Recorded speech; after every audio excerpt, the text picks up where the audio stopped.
Good evening, y'all. Demon Phil Comics in Moore, New Jersey. Yep, I'm dressed and ready for World Goth Day tomorrow. So since we're hyping this up, I figured I'd get into character a little bit on this one. So hit that share button. Let's get this baby rolling on here. Let me know if you can see and hear me in the comments over here on the side. We're gonna have some fun with this tonight. Hey, we've had fun with everything else I've done so far. Why stop the tempo now? So as you come in and you can see and hear me, let me know in the comments, please, and definitely share this out. We already know who I'm going to have on as a guest tonight. If you don't know, I got Tom Hutchison on here because we got some goth covers that we're going to be showing off and getting everybody ready to go ahead and get a hold of, and talking about World Goth Day and what all events are going to be happening this weekend throughout all of this. So if you hear, sound off on the side over here. Let's get this thing shared out, and we're going to have some fun. So I hope y'all had a great day, had a very productive day, a very safe day. And we're going ahead and getting things moved around on my side as well. I believe Tom is actually starting to share his out as well. All right, let's go ahead and get this thing started. Now, I can only do this for so long before I start going legally blind, so I'm going to go ahead and remove these glasses, put on my other glasses, so I'm going to be like partial goth right now. We'll go ahead and go with that. I just look like I'm cold now. All right, so thank you all for being here.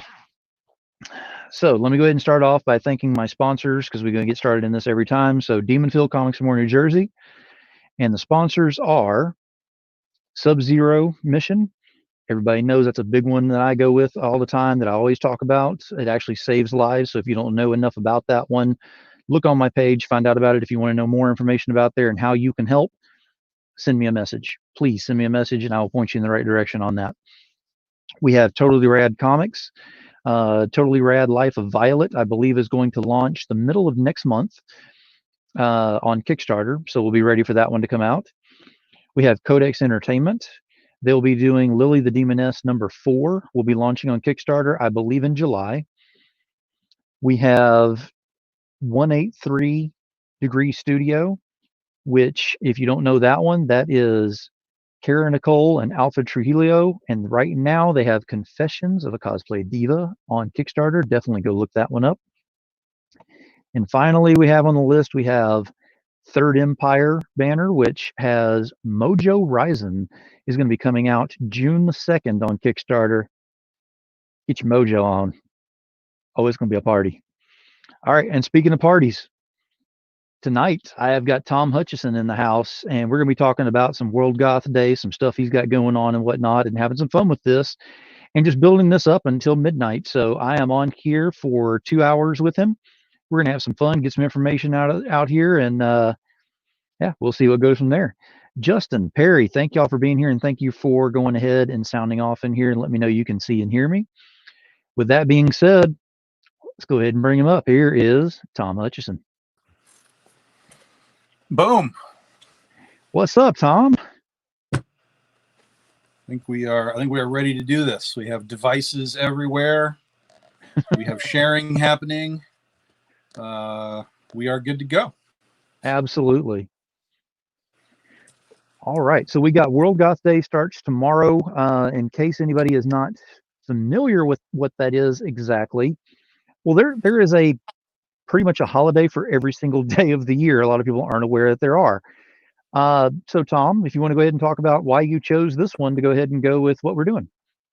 Well, it was I'm not sure how it happened. I'll be honest with you. As with most things that are sort of outside the box, somewhere as I was roaming around doing something, as Wish was showing me random ads on Facebook, I have no idea where the thought process came from exactly.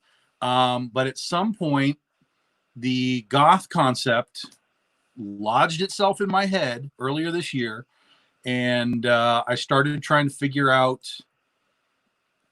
maybe I'll do like a goth variant or something for a Kickstarter, just to kind of have some fun with it. And then I was like, yeah, that might be cool. What if this character was a goth? What if this character was goth? And then it just kept steamrolling into this thought process of, I wonder if there's a goth day. And I just literally typed in goth day, and May 22nd came up. It was in a window of time where I was like, we can make that happen. And off to the races, basically. I shot Steph Wilson a message first. He was the first person I contacted because I knew he could do it quickly, and I wanted to kind of get an aesthetic about it. And I think that's how it was with Scheherazade, because he did Scheherazade. I think I was trying to do just a fun goth Scheherazade cover, and then it grew into that. And he did this piece that was amazing, and we've debuted them all on social media everywhere. What's up, Wendy? And then I started thinking about who I wanted to do these covers, and I realized that we have this Kickstarter. Princesses versus Zombies was happening, and I was like, oh my god, it's just too much. It's too much, and I couldn't ask all of these guys to just keep doing stuff. So I actually started hunting new artists, and so there are actually 3 first-time Big Dog Ink artists on these covers, and that alone was super exciting because I love finding new people and seeing what they can do with these characters. So Steph Wilson did the first cover. Then I went to David Fott, who was also part of Princesses versus Zombies. Then I found, he goes by the name MR Gunn. I don't know what the MR stands for, but he goes by MR Gunn on Facebook, Art of MR Gunn. And then Justin Hunt, who has done some stuff for Coffin Comics and so on. And we were, like I said, we were off to the races. And the other 2 that we did, I'm losing what we did. The other 2 that we did were Ursa Minor with Nia Rufino, and I'm missing one. Critter, Oz, Penny, Ursa, Scheherazade. Critter, Oz, Penny, Ursa, Scheherazade. There's only 5, but I said that there were 3 new artists. Is it 4 new artists? No, because it's Steph. Yeah, it's just those 3. Okay, I'm losing my mind. It's been a jumble. It's been a jumble of a last 2 weeks with the Kickstarter ending last week. We had a huge Doghouse live show on the CBSN last night. I'm not recuperated. I'm not ready for anything at all. But I will tell you that the website is ready. There is no Kickstarter for this, guys. There's no Kickstarter. It's just we have product. It is a pre-order, and we'll go through the reasons for that because. So give us a week to 10 days to get this all done and to you. It is a pre-order. But we have all the covers done, and basically files will go to print on Monday when Goth Weekend is over. And I'm going to stop talking now because I have nothing coherent is coming from me right now. Oh, you're good. We got plenty of time. We've only got 10 minutes into this thing. We got plenty of time to go. I'm just kind of like, and it's like, let's slow it down. Let's slow it down. Now, first off, we've gotten a few more people in here, and I know you said hello to Wendy is in here. Scott's in here. Hey, what's going on, Scott? Doug asked, where's the white mask? I thought I was pale enough. I figured that would just go ahead and do it. I don't need a white mask for this. I think. I mean, I got a sock over here, but I'm not really. We're not doing that. We're not doing that. And then we've got, of course, you had mentioned about David Fott, and he is in here. Thank you, David, for being here. Ren. Yep. This is about as goth as Star Wars gets right here. So a little bit of Kylo Ren juice. Exactly. That's for you, Doug. he posted it up here, so he was waiting for it. Yep. That's like your battle cry that you have to do every time you go up on screen. You have to drink from the blood of your enemies from your Kylo Ren cup. That's right. Kylo comes with me almost every show that I do. And, so far, so good. Exactly. Now, you had mentioned about having the new artist and everything on here, and I can attest because being a part of this great thing that I'm going to go ahead and put up here very quickly because I know Tom's not going to mind, the Patreon link. So in being a part of the Patreon place in here, it has been amazing because I've gotten to see who these artists are and what they're offering up well before they were being put on Facebook this time. Normally it was like, a day or two type thing. This time it was some time in between, which was pretty nice because I had to keep my mouth shut over here on the side, be like, I know something now. So it is well worth everyone getting on the Patreon. And if you can go ahead and talk about your Patreon a little bit and let them know what all you offer on there. Yeah, Patreon's been fun. I mean, it's still kind of a work in progress. I really am kind of trying to figure out what we can show legitimately, because we don't want to just be dumping spoilers everywhere. But from an art standpoint, that's it's spoilery, but it's not story spoilery and so on. So we've been showing progression elements, layouts and design stuff through art, through colors, so you guys can kind of watch the process happen on some of this stuff. We've been doing it really just since January. So it's a very new thing. There's just two levels. There's a $5 level, which gets you basically everything. So if you want to jump in and join the group, we have 21 people right now. $5 gets you everything that's posted. The $10 level gets you a little bit extra and allows you to actually partake in upcoming things like basically voting, some polls that we're going to do. So we're gonna be doing one pretty soon once I have time, because time, good Lord. We have we're gonna have our first poll coming up. We have brand new. The other thing that we're doing is I have people messaging me on Facebook. We're also adding exclusive content now. We're aiming for July. That's the goal. It might be like late July. It might end up being August just because there's a lot going on. But we're aiming for July to bring exclusive content to Patreon. So story content. So if you want stuff that no one else is going to get, it's not going anywhere else. It's not going on Facebook. It's not going on Instagram. It's not going anywhere. It's a new story. It's a new character. It is a new way of telling a story. And we'll be showing all the Patreon folks that very soon. But in addition, you're going to get to start voting on some of the things that go into that property. And as we go forward, you'll start being able to vote on things that we do on other properties as well. If we're doing something with Critter or, Scheherazade or whatever, we can say, hey, do you want to see Scheherazade go to space? Do you want to see Scheherazade, go to the Civil War? Like what would you want to see? And we'll allow our Patreon folks to kind of help guide some of the things that we want to do. It'll be fun.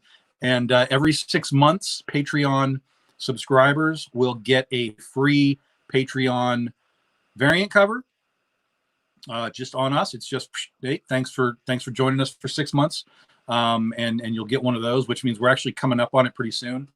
June will be our first 6 months. So, in July, we'll look back and say, okay, who's been with us for 6 months, and they get a free cover, and, we move on from there.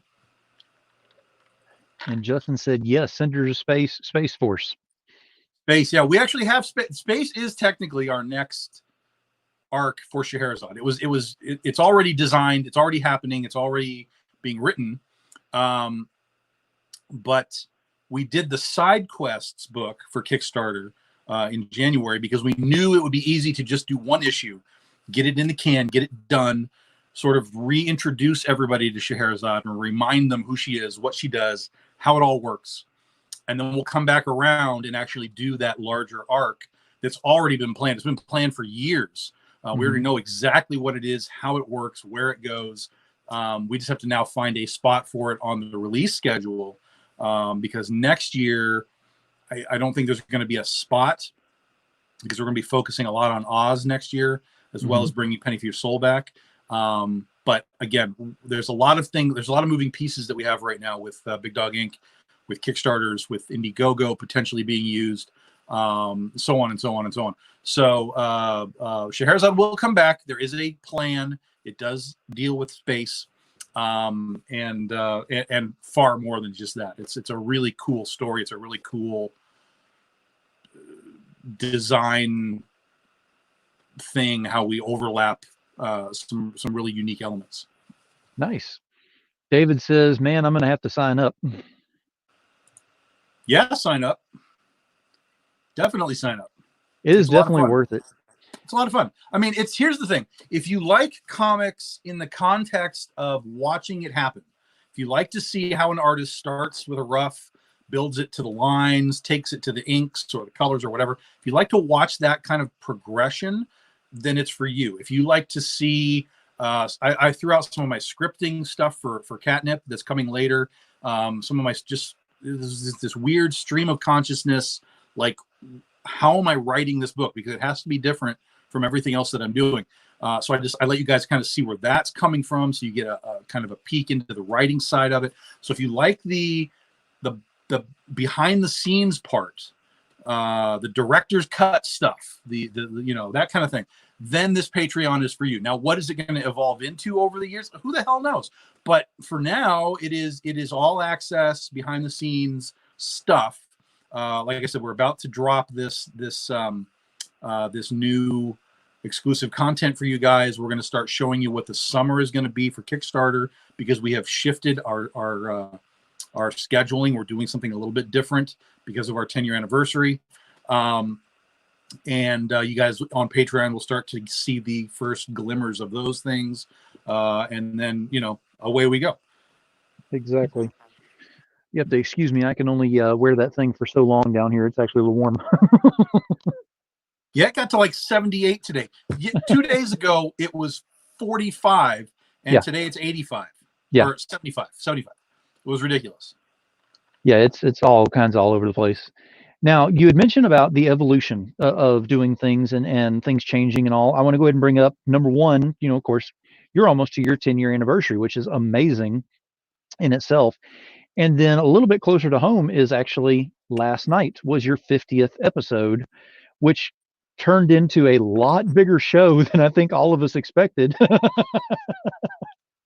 was ridiculous. It was ridiculous. Well, the crazy part about the show last night was, and we're talking about the Comic Book Shopping Network here, folks. It is a Facebook group of retailers and publishers selling books. We had our most buyers ever, 50 of them on our 50th show. That's unbelievable in and of itself that we had 50 and 50. 50 individual buyers. It would have been ultimately our biggest dollar amount sale as well if I had had help. But I was going so slow because I couldn't keep track of where everybody was in this house. Like, I have everybody's pile, you know, just throughout the room. And I'm like, I have 50 freaking people to, like, where the hell is Eric and where is Doug? And I don't know where I'm going. So we got through maybe, I don't know, maybe a third of what I was trying to, you know, had the ability to send to bring out. We had 1,200 comments on this thing. Yeah. 1,200. The highest ever for me at that point on Comic Book Shopping Network had been about 650. So we doubled the comments. We sold every single book that I put on the rack until we went into overtime. So everything that I had designed to sell, like we are showing you this, every book sold. And then we did about 15 minutes extra, and we had like 2 books left on the rack. And it was, what is going on? So it was unbelievable. I still have to do invoices too, but I was so busy getting Goth Day set up that I didn't have time to do invoices. So I'll be doing invoices tomorrow while you guys are buying your Goth books, because I don't have to do anything there. That's just going to be you clicking and choosing what you want. And I can get caught up on invoices and ship whatever I could ship. Absolutely. And it was incredibly fun in there. It was definitely a challenge with the lag. We usually have fun with the lag as is, but last night was just unreal. We're talking about within a minute or longer lag on some people. And I don't know if that was because we had so many people. I don't think that was the case. I think it was just simply a matter of, you know, people they're using their phones in the background. They have all their apps on and stuff. And I think it's all of that just lags. So we were telling people, just drop out. If you're on your computer, drop out, come back. If you're on your phone, turn all your other apps off. Like, give your devices the opportunity to run fast. And once we did that, a lot of the people that were having problems were suddenly clicking. So there's your secrets for those of you that are online doing live stuff like this. Make sure your audience, especially if it's sales, make sure your audience is, streamlining their devices so that they can call out and not get massive lag. Yeah, and it was funny because I was in there last night and I would start seeing all of this stuff called. You hadn't even shown anything yet. And then all of a sudden it was like, a minute later, here you go with something you're showing. And I'm like, huh. So that's why I started doing my Tourette's routine of just going in there and calling out random stuff at a time in a sentence and just trying to claim something, just having some fun with it. And other people started kind of doing the same thing. And we kept it fun. I mean, we always do. The doghouse is always fun. It's the drag of live selling, unfortunately, especially, and really the problem was ultimately that especially when I started, I only had like 2 or 3 of these things at a time. That was the real bummer, because we had so many people wanting to buy, but I only had a couple of copies. So it was like, oh my God, I called it before him. And this is like, I have to look at my feed. My feed is the only one that counts. I can't look at your feed. And I'm sorry. And so right in the middle of the show, I shifted. I took a left turn and I was like, shit, we just have to bring out some quantity so that people can get these books. And so instead of selling like 2 or 3, I would open up a new pack of like 10. And even those would just get scooped up and be gone. So it was a great show. I had a lot of fun. I mean, I was sweating my butt off. I mean, it was like, I was just pacing back and forth, just like, oh my God, I sold it again. So thank you guys for all being part of it, because it was super, super fun. And it was customer appreciation night. So I know that that's part of the reason why we had that big group. But we have been growing anyway. We generally have easily between 20 and 30 buyers every single week anyway. So, and last night we picked up like 4 more new people. So there's definitely growth happening for Big Dog Inc., for comics in general, and for this method of connecting with fans. Absolutely. And that's another great thing about the doghouse is case in point with last night. And I'm going to go ahead and give a shout out to Stephen Rose. Thank you very much, Stephen, because Stephen was one of the people there.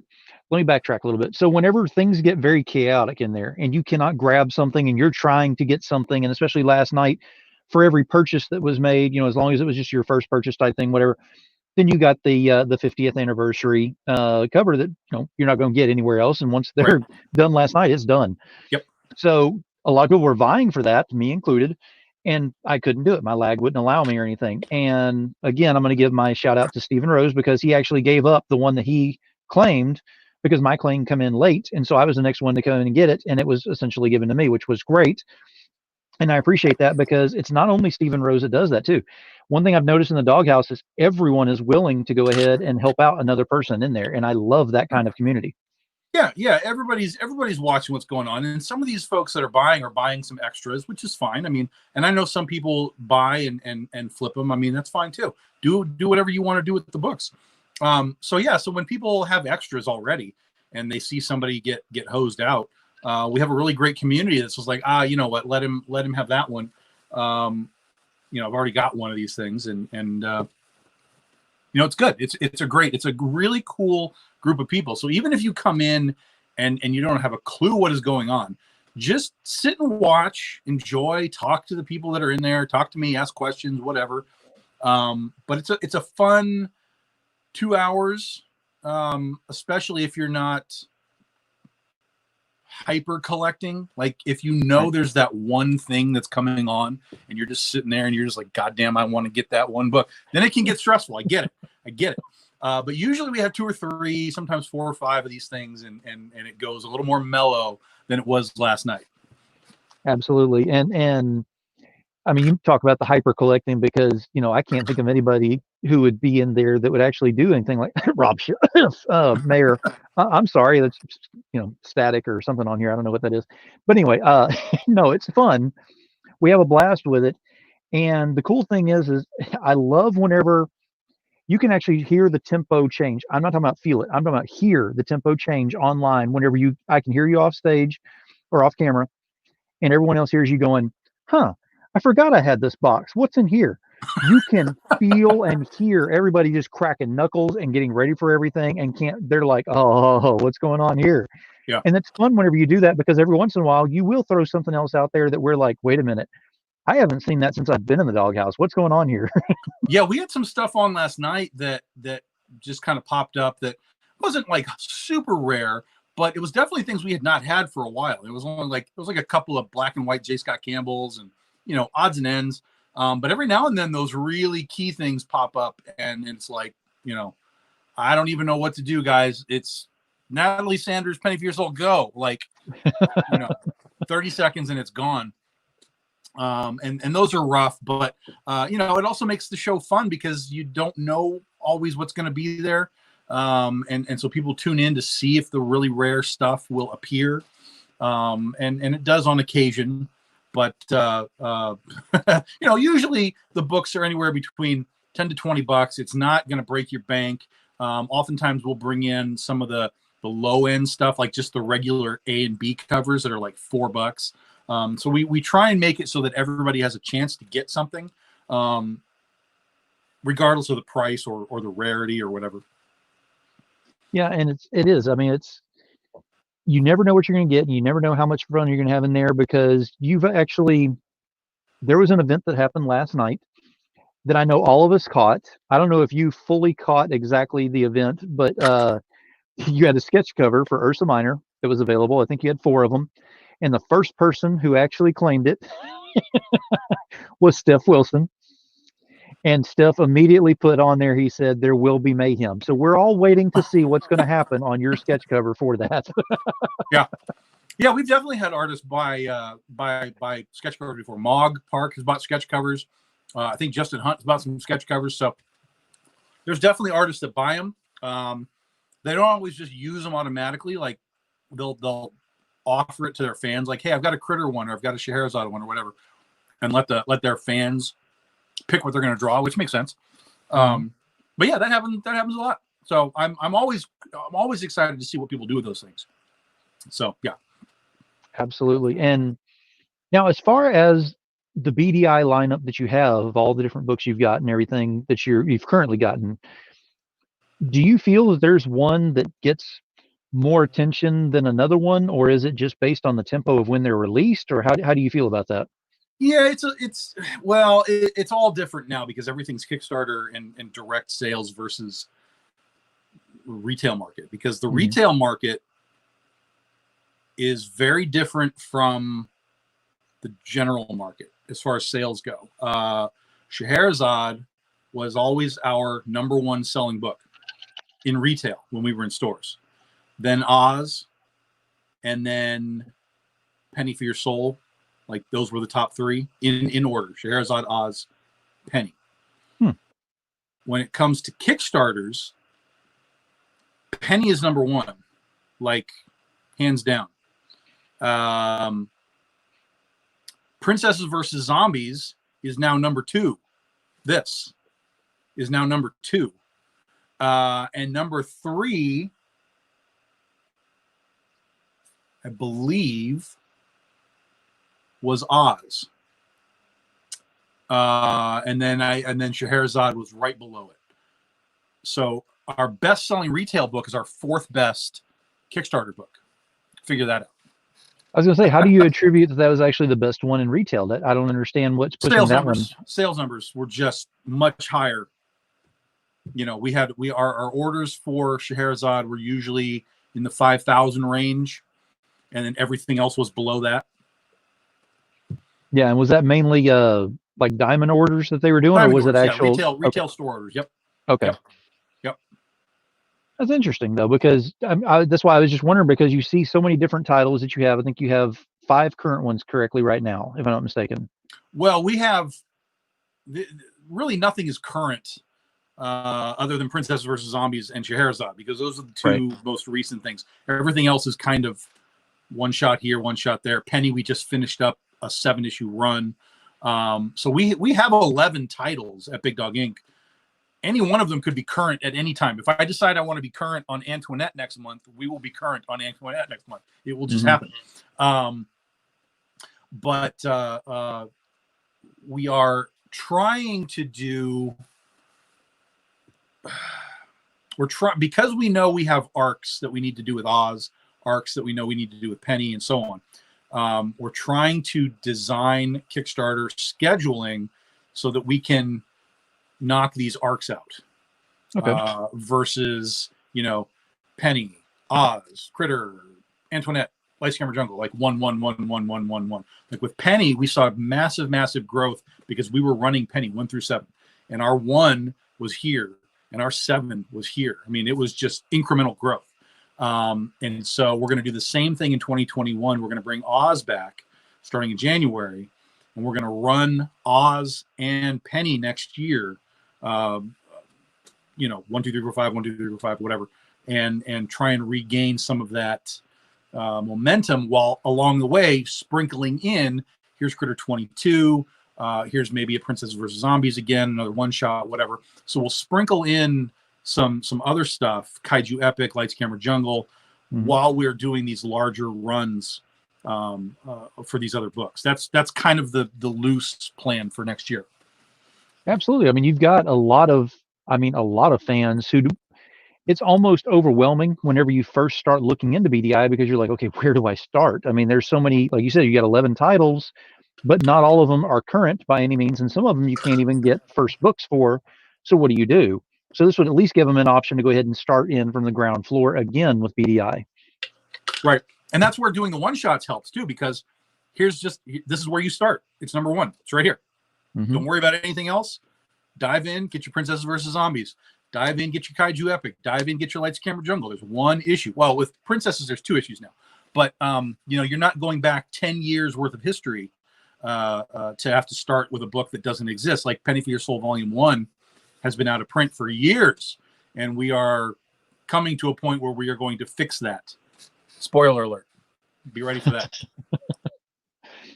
Now, of course, Critter has been your baby for the longest time running with all this, and that's why tomorrow, or should I say tonight, or 12:01, whatever we want to call it, is very important to you, because you're actually introducing a brand new character on there. If you want to go ahead and talk about that a little bit. Yeah, that was another part of the Goth Day that just sort of found legs and ran. Those that know Critter know that Critter is a superhero series, very classic style superhero series. We do a lot of superhero tropes, but we have fun with it. We don't get too serious about it. And within the Critter universe, there are parallel dimensions that have different versions of Critter. There is a vampire Critter. There is a steampunk Critter. There is a what we call the Catgirl of Mars Critter, who's like an outer space Catgirl of Mars, Deja Thoris type of thing. And so when I started to do a Critter goth cover, the initial thought process was just, well, let's just goth up Critter and just have fun with it like we do with the other characters. But then I realized it was like, oh, wait a minute. This is an opportunity to not just goth up Critter, but we can actually make this character relevant within her story, because we can make her a goth version of Critter, like literally, and have her set in her own universe, like the steampunk version and so on. And I was like, oh, hell yes, we're going all in on this. And I jumped on Facebook, and I was like, okay, I need a designer, like right now. I need somebody to design this thing. This was not going to be a weird like mishmash of let's just goth this and goth. No, I want a design for this. And a bunch of folks jumped in. Most were just not what I was looking for. They weren't grasping where I wanted to go. And then there was Lorenzo Lozana, who, this is the weirdest story on the planet with this guy. We'll have to talk about that story in a while. A good story, just a really weird, like, how the hell did this happen story. But Lorenzo has been working for Lions Forge Comics for a long, long time, since their inception, I think. But I've known him for longer. Anyway, that's a different story. Lorenzo is a cool designer, and so he was one of the guys that was like, yeah, let me try out and see if this is going to work. And he started like nailing down, like, yeah, he's right in the right ballpark that I want to play in. And so Lorenzo and I just went back and forth. I was reference this, reference that, and I was like, okay, this, tighten this, blue that, black that, short hair, long hair, short hair, long hair, nope, short hair, let's stay there. And he was fantastic. And one of these days I'm going to get Lorenzo on live with me because I want to talk to him about design and let you guys know where catnip came from. And finally we got catnip out, and it was just like, oh my God, this is so good. This is so good. And I was super excited about it. And we debuted it on Patreon and all that kind of stuff.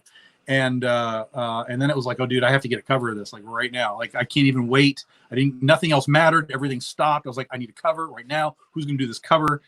And I stumbled across this guy, this MR Gun guy. I had been following him on Facebook for a while, just like I had followed David Fott for a while and some of these other guys. And finally I was like, you're up. I'm giving you the shot. It's happening right now. And he was like, yeah, man, let's do this. And in fact, he was like, I don't know if I can do it right now. I have to wait. And I was like, I have time, but I want it done. And so he actually wrote me an email. He's like, no, you know what? Forget it. I don't even want to do the other stuff. I'm going to do catnip right now. So I was like, oh, okay, nice. And so he turned this cover in, and I was just like, it's so good. It's crazy when you're as a creator, when something visually just clicks so perfectly that you're just like, you have to do more. And I already have 2 other covers done. Like I don't even have anything to do with them, like 0. I don't know what I'm doing with these covers, but I have 2 more. One of them's completely done. It is by Kale Niu. You guys know him from Penny for Your Soul and Oz. You know what he does. This cover is ridiculous. And the other is by Hedwin Zaldivar, who is almost done with it.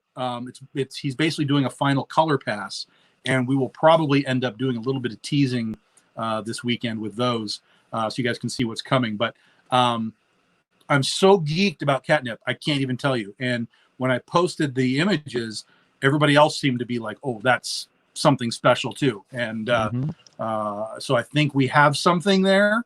And in September, we're doing an event on Kickstarter called ClickCon with myself, CB Zane, Wendy Shaner, and Catnip's first actual full story will be part of ClickCon. So, and you've alluded to this on other things that you've been on and whatnot, and I'm going to go ahead and say this right now. At 1201, you have the opportunity of getting first time on cover. Yes. Would be catnip. So that's huge because everybody who collects knows that. Yep. And then in September is first appearance in the book. Right. So it's kind of like the Hulk thing, the Wolverine thing. It's like first appearance cameo, cover appearance, and then first full appearance will be catnip in September. Yeah. And Larry wants to know what Critter's first appearance is. Critter's first appearance is Critter number 0, what we call the secret origin issue. Critter number 0 is her first appearance, unless you count my sketchbook where I drew her in the back of, business class in 1990. That's technically her first appearance. But as far as a published appearance, it is Critter number 0. And you still have that sketchbook? Oh yeah. It's not even a sketchbook. It's a stupid yellow ruled pad, that I was taking notes in. It's filled with art, not just Critter, just with other art too. Like because I wanted to be an artist back in the day. So I was trying to learn how to draw this stuff. And I got bored drawing whatever the hell I was drawing. I was like, I'm just going to make up my own character because that's more interesting. And Critter was born. That was it. Yeah. And it's so simple. I mean, the story, the plot, I mean, everything is so simple in Critter, but it works. And it's one of those things that you've never over embellished to the point where I'm like, no, look, I can't read this anymore. It's just gone too far fetched. No, it's not supposed to be. It's just supposed to be classic, old school, sci-fi, superhero fun. So this is the reproduction. So I can get this here. Oh, let me get in full screen. That's Critter right there. That's what I drew in business class. It is the only published art that I have. This is in the Critter Volume 1 book. So we threw that in there as a little bit of fun. But that is the original design from 1990, back of business class. That's how much attention was being paid. It's not really true. I had a great professor. It was he was like he told me all the time, he was like, dude, you are going to be super successful. And I'm like, I don't know how, because I don't know what the hell I'm doing. And he was like, no, you have a knack for figuring things out. So whatever you do, whatever it is, he wasn't like, you're going to be a businessman or whatever. He was just like, whatever you do, you're going to be successful, because as long as you take the time to figure it out and have it make sense, the dominoes will fall. And, we've had some roller coasters with this, but ultimately now, especially now, over the past couple of years, things have started to click with me, because I have not wanted to play the standard comic book game. And we kind of changed the rules for myself, not for the industry, but for myself. I changed the rules of how I wanted to do it, how I wanted to play this game. And so far, the success levels are just, up and up and up. Absolutely. Now, to kind of backtrack a little bit further, when was it in your life that you actually just thought, hey, let's do comics? I mean, when was that point? It was supposed to be a side thing. It was 2000. Let's see, I started in 10, so 9, 2005-ish, maybe something like that. Is where I realized, okay, I'm not going to draw anything, so let me see if I can write something. And that's when I started tinkering with writing and learning how to do it, what it's supposed to look like, how it's supposed to work, so on and so on. And it was just supposed to be a side thing. It was going to be like, hey, I'm going to have my 9-to-5 job or whatever, and then I'd go do a con and just have some fun and just sell comics, on the side. But then in 2009, I got laid off when the recession hit, and at that point, I had Critter basically done, Penny basically done, and I was like, well, let me just go do this before I go, apply at Walmart or whatever. And that's 10 years ago. Mm-hmm. And sometimes it takes an event that happens out of your control that can kind of no push question. you in the direction you need to go, which is kind of what's happening right now with everybody. Yeah, well, and that's what happened a second time with because when I was with Aspen, Aspen was my publisher for 3 years, but then they sold their company to a movie studio, and at that point there was no room for Big Dog Inc. And again, I was sort of pushed out to like, hey, you've got to figure this out. And that is when we landed in the Kickstarter realm. For like, seriously, we had done a couple previously, but it was like, okay, this is going to be how we're going to do this. How the hell do we do this? And we kind of had to figure it all out. And it has been far from perfect. I take responsibility for that. And really, there's no reason not to, because I don't have anybody else that's helping me really. And that's also part of the problem, is I'm doing it all by myself. So while I'm packing books and shipping them out, I can't be writing. When I'm writing, I can't be marketing. When I'm marketing, I can't be, so that's part of what we're trying to fix this year and into next year now, because of this Corona thing, because I can't really hire anybody to help me. But infrastructure is next for rebuilding this and actually streamlining the process of everything. And making it all work better for us and for you guys. Mm-hmm. And you can definitely tell, I mean, like we've already kind of touched on about the whole 10-year anniversary for the company and everything, you can definitely tell that you're not slowing down by any means. You're not being complacent. No, you can't. I've had this conversation with other people. Comics don't stop. Creators stop. And sometimes you need to. Sometimes you got to catch your breath. I get it. There's plenty of books from Image that like take a hiatus. They come back. It's fine. But comics don't stop. So if you stop as a creator, all the other comics keep going. Which means now you're behind all the people that have been doing it. Mm-hmm. So even with us, even in us falling behind and being late on some of these books, it was never an option to stop, because as soon as you stop, everybody else just keeps on going. So we just powered through it.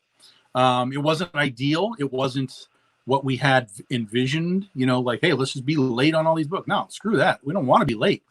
But we just kept getting hit with things like artists would drop out. We had a printer drop out on us. It was just like, holy hell. I mean, what is going on? And we had worked our way through this year. And this year was like, we are going to be on time. Everything worked for Scheherazade to be on time and shipped on time. And then we had a pandemic. Holy crap. I mean, what more can I do, universe, you know, to placate you and just let me get some shit done and move forward. But, you know, again, it is what it is. We do what we can do within what we're allowed to do. And we just try and get better each time. Oh, absolutely. I mean, I completely agree on that. And for those who are watching this and may not know, I mean, Tom does not sit back and just kind of hide in the shadows waiting for things to go ahead and clarify and whatnot. He's actually out there communicating with everybody. So I don't think there's a day that goes by that we don't have some form of communication as far as what's going on with the Kickstarter or with fulfillment or something along those lines. We always know there's something happening with this. And even with setting up the doghouse, I mean, there have been times whenever you didn't feel like doing the doghouse at one point, and you flat out said, "You know what, guys? We're not having a sale tonight. You're going to sit in here, and I'm going to go through my personal collection." Yep. When I first saw that, I was like, "Now that's kind of odd," but it was really cool because we got to know you as on a personal note instead of just a business note for that 2 hours we were there, which Yeah, was I think well, was really cool. yeah, and that was part of the point. Is I'm not just sitting here going, "Hey, buy my book, buy my book." I mean, like I'm a comic book collector too. We were talking about this before the show started. I just got a bunch of these in the mail finally. Old school Marvel stuff, Hellcat. You know, I buy comics too. I've got a collection. I'm doing the same thing you guys are doing. It's just so happens that my job is making and selling comics as well. So it was really fun to just kind of sit and shoot the breeze, and it was fun to just go through the collection too, just to see things that I didn't even remember I'd had, and see who else was collecting the same thing, and on and on and on. So yeah, it was a really unique and interesting show, and I think it went over well. I think it helped us connect as fans, friends, buyers, seller, whatever. I don't know that I'll do it again, but we've had casual nights on the doghouse before where we just kind of go out and just chat and shoot the breeze and talk about some of the relevant stuff, like if there's a Kickstarter happening or whatever. And then we pick up a show next week. Yeah, and I think we've already discussed that on one of your casual nights, we're going to have to go through your Godzilla collectibles and kind of look at those. I don't know, 2 hours is long enough to look at those, though. I have a handful of them in the bedroom here. The rest of it is all boxed up. It's gonna, when I finally get my own place, which hopefully will be at the end of this year. I should probably just do a live unboxing video for the house, because God knows what I'm going to be pulling out of these boxes that have been in the basement for 6 years. You may want to screen that video before you go ahead and go live with that. Yeah, we'll do it on a tape delay. We'll do it on a delay. No, it's interesting to see, because my point is you're not one of those that just, like you said, you're not sitting over there going, just buy my book, just spend money, give me money. We're actually getting involved in your life as well, and that's really cool, because now I'm going to go ahead and stick my neck out on this one, and probably some people are going to catch me on this one, but your whole Snapchat thing, it's funny, and I'll go ahead and put that on record. You have it there. It's on record. It's funny. It throws me off so much, because I'll see Tom Hutchison has a post. I will click on it, and it'll automatically open up on there. And sometimes I need therapy after looking at it. Sometimes it's incredibly funny, and I'll laugh out loud scenario. But it's good to see that side of you. I don't understand Snapchat. The bottom line is, I don't understand it. I don't get it. I don't use it. I mean, obviously I have an account, but I don't post anything there. All of the pictures that I take on Snapchat are basically just saved to the phone and then brought to Facebook. I do nothing with Snapchat. I have no clue what the hell it is, what it does, or why it exists. And so that's why I started posting those things. I just started using the filter things and posting them on Facebook. I'm like, what the hell is this? Who is authorizing the floating strawberry filter? Like, what does it mean? I don't get it. And then it just became this thing where it was like, okay, let's see what other stupid things Snapchat has today. And it became a thing. So,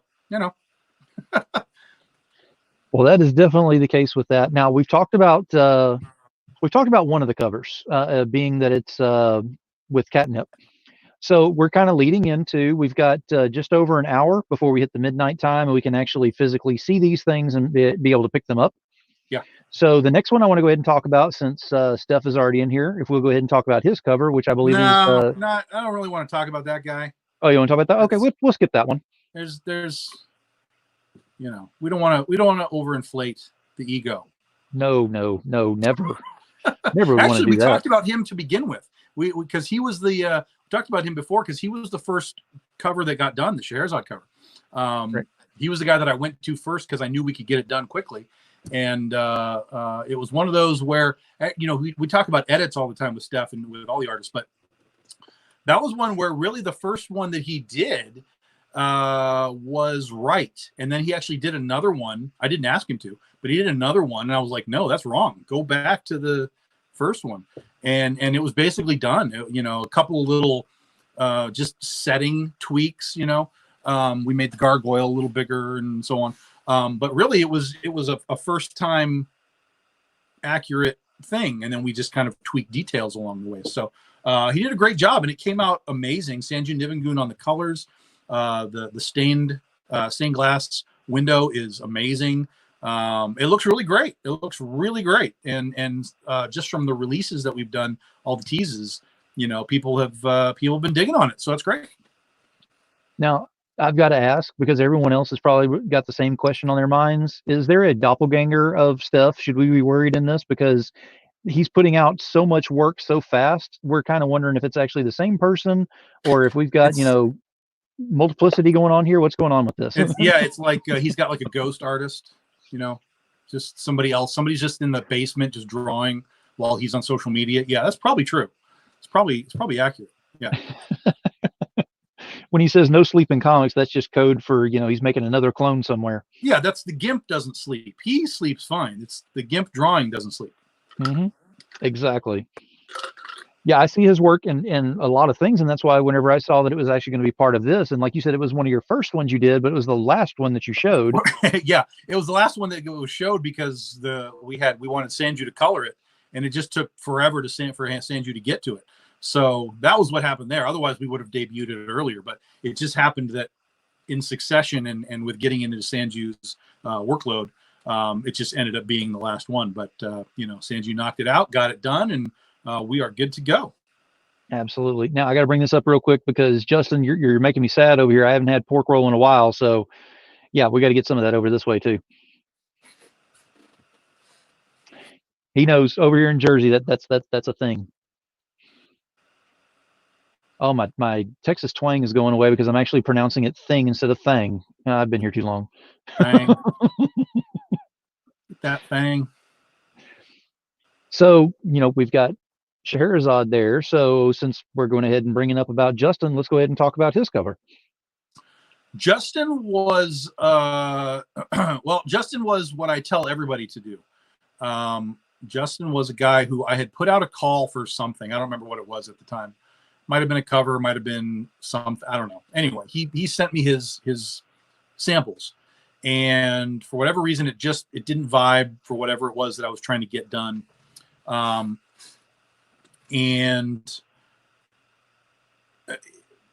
I shouldn't say I should say but the fact that he sent stuff, it stuck in my head. So months later, I saw him because I had been following him on Facebook. I saw him draw something. I don't remember what he drew. I think it was just like some kind of demon angel girl thing. And it was really, really good. And I was like, that's really, really good. So I went to message him, and it brought back up all of the old reference that he had sent. And I went, oh, this is this guy. And so I went through the reference again, and I'm like, none of this makes sense. This is not what I'm seeing over here. Did this guy like level up like in a few months? Like, what's going on? And so I messaged him. I was like, dude, I saw this thing that you drew, but it doesn't match the reference that you sent, all this other stuff. And he says, yeah, I've got like a few different styles. And that's the stuff that I had sent to other people that had gotten used. I was like, oh, well, that makes sense, but I don't want any of that. I want what you drew on that devil angel girl thing. Like, can you do that? Because that is what I want. And he was like, yeah, man. And yeah, the demon lady. Yeah, that is what it was. And I was like, dude, I want that. And can you do that for me? And he was like, I can totally do that for you. And I gave him the idea of what we had. And he dove in and he just started doing designs and trying to work out Mary Magdalene. And what he came up with, what he did, what his final piece was, is just like, it's like, holy crap, dude, this is unbelievable. And this means that I have to put Sanju on the colors because, again, you know, and so that was one of the reasons that Scheherazade didn't get done, is because I slapped Justin's in the schedule as well. I was like, this is going to take some time, Sanju. Can you get both of these done? He was like, yeah, no problem. So he got it done, and it's just like, it's mind-bendingly cool. And when you look at all the details and everything, it's just like, wow, Justin. I mean, just out of the park, just out of the park. So well done, sir. We definitely have some more from Justin coming. There's actually another cover already finished. We haven't even announced it yet. It's already finished. We know what it's going to be, when it's coming, all that kind of stuff. But so expect more from Justin. There is definitely more to come. But turning Mary Magdalene goth was incredible. She's back in her old throne that Jen Broomall designed many years ago. So I love that, bringing that back, kind of the new Mary with the old throne design. And it's a really great piece. And I think you guys are going to really love it. Yeah. And I remember whenever it was released on Patreon, and I think it was just the pencils, if I'm not mistaken, is all that was released on there. And my jaw hit the ground, because on pencils, you're not supposed to see that much detail. So like you're talking about, and it had that much detail. And you even put in the comments something about you're going to be amazed, or you're going to be awestruck or something. It's the wording that you had on there. And I'm thinking, okay, let me take a look at this and see what he's talking about. And sure enough, the picture opens up and you're like, holy crap. It is no joke. I mean, that is a hell of a way to debut for a company. I can't be any more happy with it. I mean, it's unbelievable. It is instantly probably a top 10 cover of all time in BDI history. It is incredible. Absolutely. I completely agree on that. In fact, I'll be getting a copy that I know I'll end up getting slabbed. It's just too nice to not be slabbed. That like has to be. Yeah, it'll look good in a frame, that's for sure. Now, there's a lot of commotion over here. Give me just a moment, because there's a lot of talk. But then again, it's it's just like the doghouse and everything, where they just get over here and start. Oh yeah. Because usually it's the same people doing it, and it's pretty much the same over here as well. But Steph and Russell starting trouble, which is the normal thing. Carrie's trying to keep them in line. That's the normal thing too.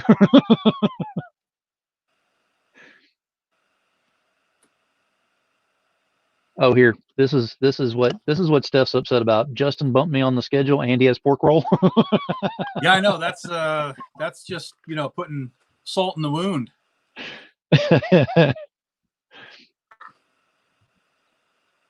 Yeah, we have way too much fun in this group and everybody that's around, and I have a blast. And I appreciate everybody who's allowed me to even be a part of all of this. And it's been amazing to do it, and being able to see everything from the ground floor. You can go to any comic book store and you can look at the books directly on there.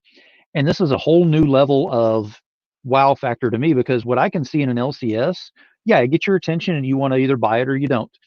But now I get to see from conception all the way to, it's the finished product. It's a huge difference on there whenever you see everything in between, and I'm amazed by that. And if you're interested in getting in on that, definitely go with Patreon for that. I cannot stress enough. It's just mind-boggling on how much stuff is available in there that you can actually see. And like I said, it's going to be more. it's just a matter of time and ability to do more. But the exclusive content is going to be really, really fun. This is something I've had in the back of my head for a long time, trying to figure out how to do this. It's going to be very unique. Hopefully it works. But like I said, we'll be hopefully starting that in July, but all the Patreon folks will start to get some of the teasers happening pretty soon. We already have the logo done. Ed Loveley did our logo, which looks great. The design for the panels, because it's basically going to be, webcomics, more or less, but we're doing it in a different format than has been done before, and the format is more or less designed already, which is great. So then we just gotta write it out and start making it happen.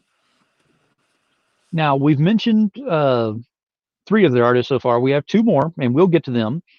But the question is I know you've kind of stepped around the fact that you'll get with them or they'll reach out to you or something like that. But how do you choose who's going to be on the roster? How do you go about going ahead and saying, look, it has to happen? I don't care what it is, but they have to be on here. It's just talent. I mean, and talent is abstract. Art is abstract. People like what they like, so it's hard to really kind of just say that, bring it here. But for the most part, I feel like I know what is marketable art, like truly marketable art. Like any art is technically marketable. I mean, the dude got $100,000 for sticking a banana to a wall. So anything is marketable. But in the comic book world, there to me is a baseline, and you have to reach that baseline to be considered marketable, to where I can take you, if nobody knows who you are, and present you to my fan base and say, hey guys, I believe you will like this. David Fott is one of those new guys. M.R. Gunn is one of those new guys. Justin Hunt is one of those new guys. Now, they may have done work elsewhere, but that doesn't necessarily translate to Big Dog Inc. Big Dog Inc. crowd and fans have artistic styles and desires that they enjoy. But again, a lot of that comes from me because I chose this artist and said, go. We gave Natalie Sanders a huge starting point when she was starting. We gave Jem Broomwall a huge starting point when she started. We've done well with finding first-time guys, or not, I won't say first-time guys, but early in their career people, and saying, yeah, this person's good. And I want to make sure that this person gets out there and is part of what we're doing. Jen Broomall is a huge part of Big Dog Geek's history, because not only was she doing covers, she was doing design work for us. She was designing Oz characters and Critter characters and all kinds of stuff. So she's got her fingerprints all over Big Dog Geek, and we love Jen, and we're so glad that she's back doing art again, because she took about a year off sabbatical. So the fact that she's back is wonderful, and we can't thank her enough for all the stuff that she did for us, and hopefully we'll have her back again. But I actually had this conversation with somebody just a couple days ago, where we've worked with some of the best in the business. I mean, all the way up to like J. Scott Campbell. And so we've been very, very lucky with who we've been able to work with as far as like the hired guns like that. But we're also clearly able to work and market and sell and thrive using people that don't have that name value behind them, that aren't the marquee players. And we can take those guys that I think are really good and say, okay, I'm giving you this chance on this book. David Fott, I want you to draw Cindy from Princess vs. Zombies. Give me a little leg, give me a little booty, give me a little smile. Show me what you can do. And he comes through, Justin Hunt. I'm like, Justin, you're the stuff you sent me is weird, and I don't know how to use that. But clearly you've got something because you drew this. I want that. So take that, put it on Mary Magdalene. Show me what you got. Holy crap, that's really good. So I feel like as an art director, I know how to move through the folks that are close, but not quite, and the guys that have crossed the line and just need sort of a push into what they could be. And Sorry, Steph, but that means edits. You know, you gotta be able to listen to edits. Hey, man, this body structure doesn't work. This pose doesn't work. That leg is too thin. Whatever. Fix the things that the editor wants you to fix, and do it without snark. And guess what? You're going to get jobs again. I mean, it's literally as simple as that. But in the end, the buyers decide your value, because it doesn't matter how much I like it. If the buyers don't buy it, there's not really anything I can do about it. We can try again, see if a different concept works, a different genre works. But in the end, the buyers decide what comes back, because those are the books that are selling out quickly, or just selling a lot of them initially. Those are the ones that clearly people are like, yeah, I want that guy back. And then we want that guy back. And that makes complete and total sense, because you need to have that symmetry to go ahead and work with them to get this done. Now, that brings up another question is within the symmetry, I mean, you're mainly doing this side over here. It's a 50-50 split, is it not? I mean, you don't have other writers and everything involved, or do you? 50-50 split for what? So like there's you and then there's the artist is what I'm saying. So you have that split in there as far as who's working on what. But you don't have anyone else involved. It's usually just you and the writers, correct? Oh yeah, absolutely. Mm-hmm. Everything so you're everything is me down. I make the determinations for everything. Yeah. Okay. So you're looking for that symmetry that actually works not only with how you work with it, but how it works well within the story, and then keeps the story evolving and building, so that you're not at a stopping point at any time. Correct. Yes. And that makes total sense on there to actually do that, because that way you have building points you can keep leading up to. Because if you have, I mean, you could have the best artist on there, but if you have no symmetry in it and it can't go any further, and it's a great one shot, it's done. Yeah. Yeah. Sometimes artists don't blend with genres properly. Sometimes artists don't take direction well. So there's all kinds of reasons why you can stop working with an artist or a colorist or whatever. All kinds of different reasons. I have stories. In 10 years, you have stories. But I kind of feel like I'm pretty good at locking people in where they will succeed best.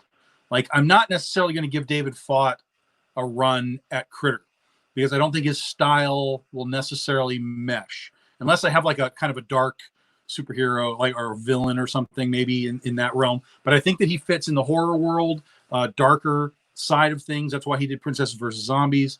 That's why he did this goth Dorothy Gale. I think that his style fits that. Whereas if I have Critter, we need to be a little more bright. We need to be a little more cheery. We need to be a little more superhero-y. So I wouldn't be against letting David try. And I've let artists kind of move through genres before and say, like, look, you've been doing this. Let's see what you can do with this. But it's basically 50-50. If I've got somebody kind of pegged, like, I think this is where you belong, more than likely I'm leaving them right there, and I will just let them specialize in that stuff. And in some ways, that's great, because that means that if they do a bunch of horror stuff, for example, and then we go and we do like Oz and Critter and, things like that, that's an artist that's sort of like, oh, hey, whatever happened to David? And I'm like, well, he's fine. He's there. We just haven't done that stuff. And then we bring horror back, and it's like, hey, horror's back, David's back, and people get excited. Hey, David's back. Cool. Another thing from David. So it kind of gives a break in all these covers and stuff, and it allows us to find new people to fill in these gaps and keep the artistic roots growing, because eventually some of these guys, they just move on and we can't get them back again. So we have to fill in those gaps, and we've done that. We've got, Marta Nael is becoming huge for us. Prywinko, Mike Crome has been great with sticking with us. David is with us now. Jimbo Salgado, Pedro Perez, good Lord. I mean, we've got all of this new talent coming in, MR Gunn and Justin Hunt, and all these new guys are like just filling in like so fast. I've even got guys that you don't even know who they are, and they're working on stuff. You guys have no idea I've even hired them, and they're doing things right now because I'm always looking for somebody else, not to replace, but just to have that breadth of artistic change and differential. Because that's art, man. I mean, it can't all just be the same every time. You've got to really kind of push either in concept or something to keep it all fresh. Yep, exactly.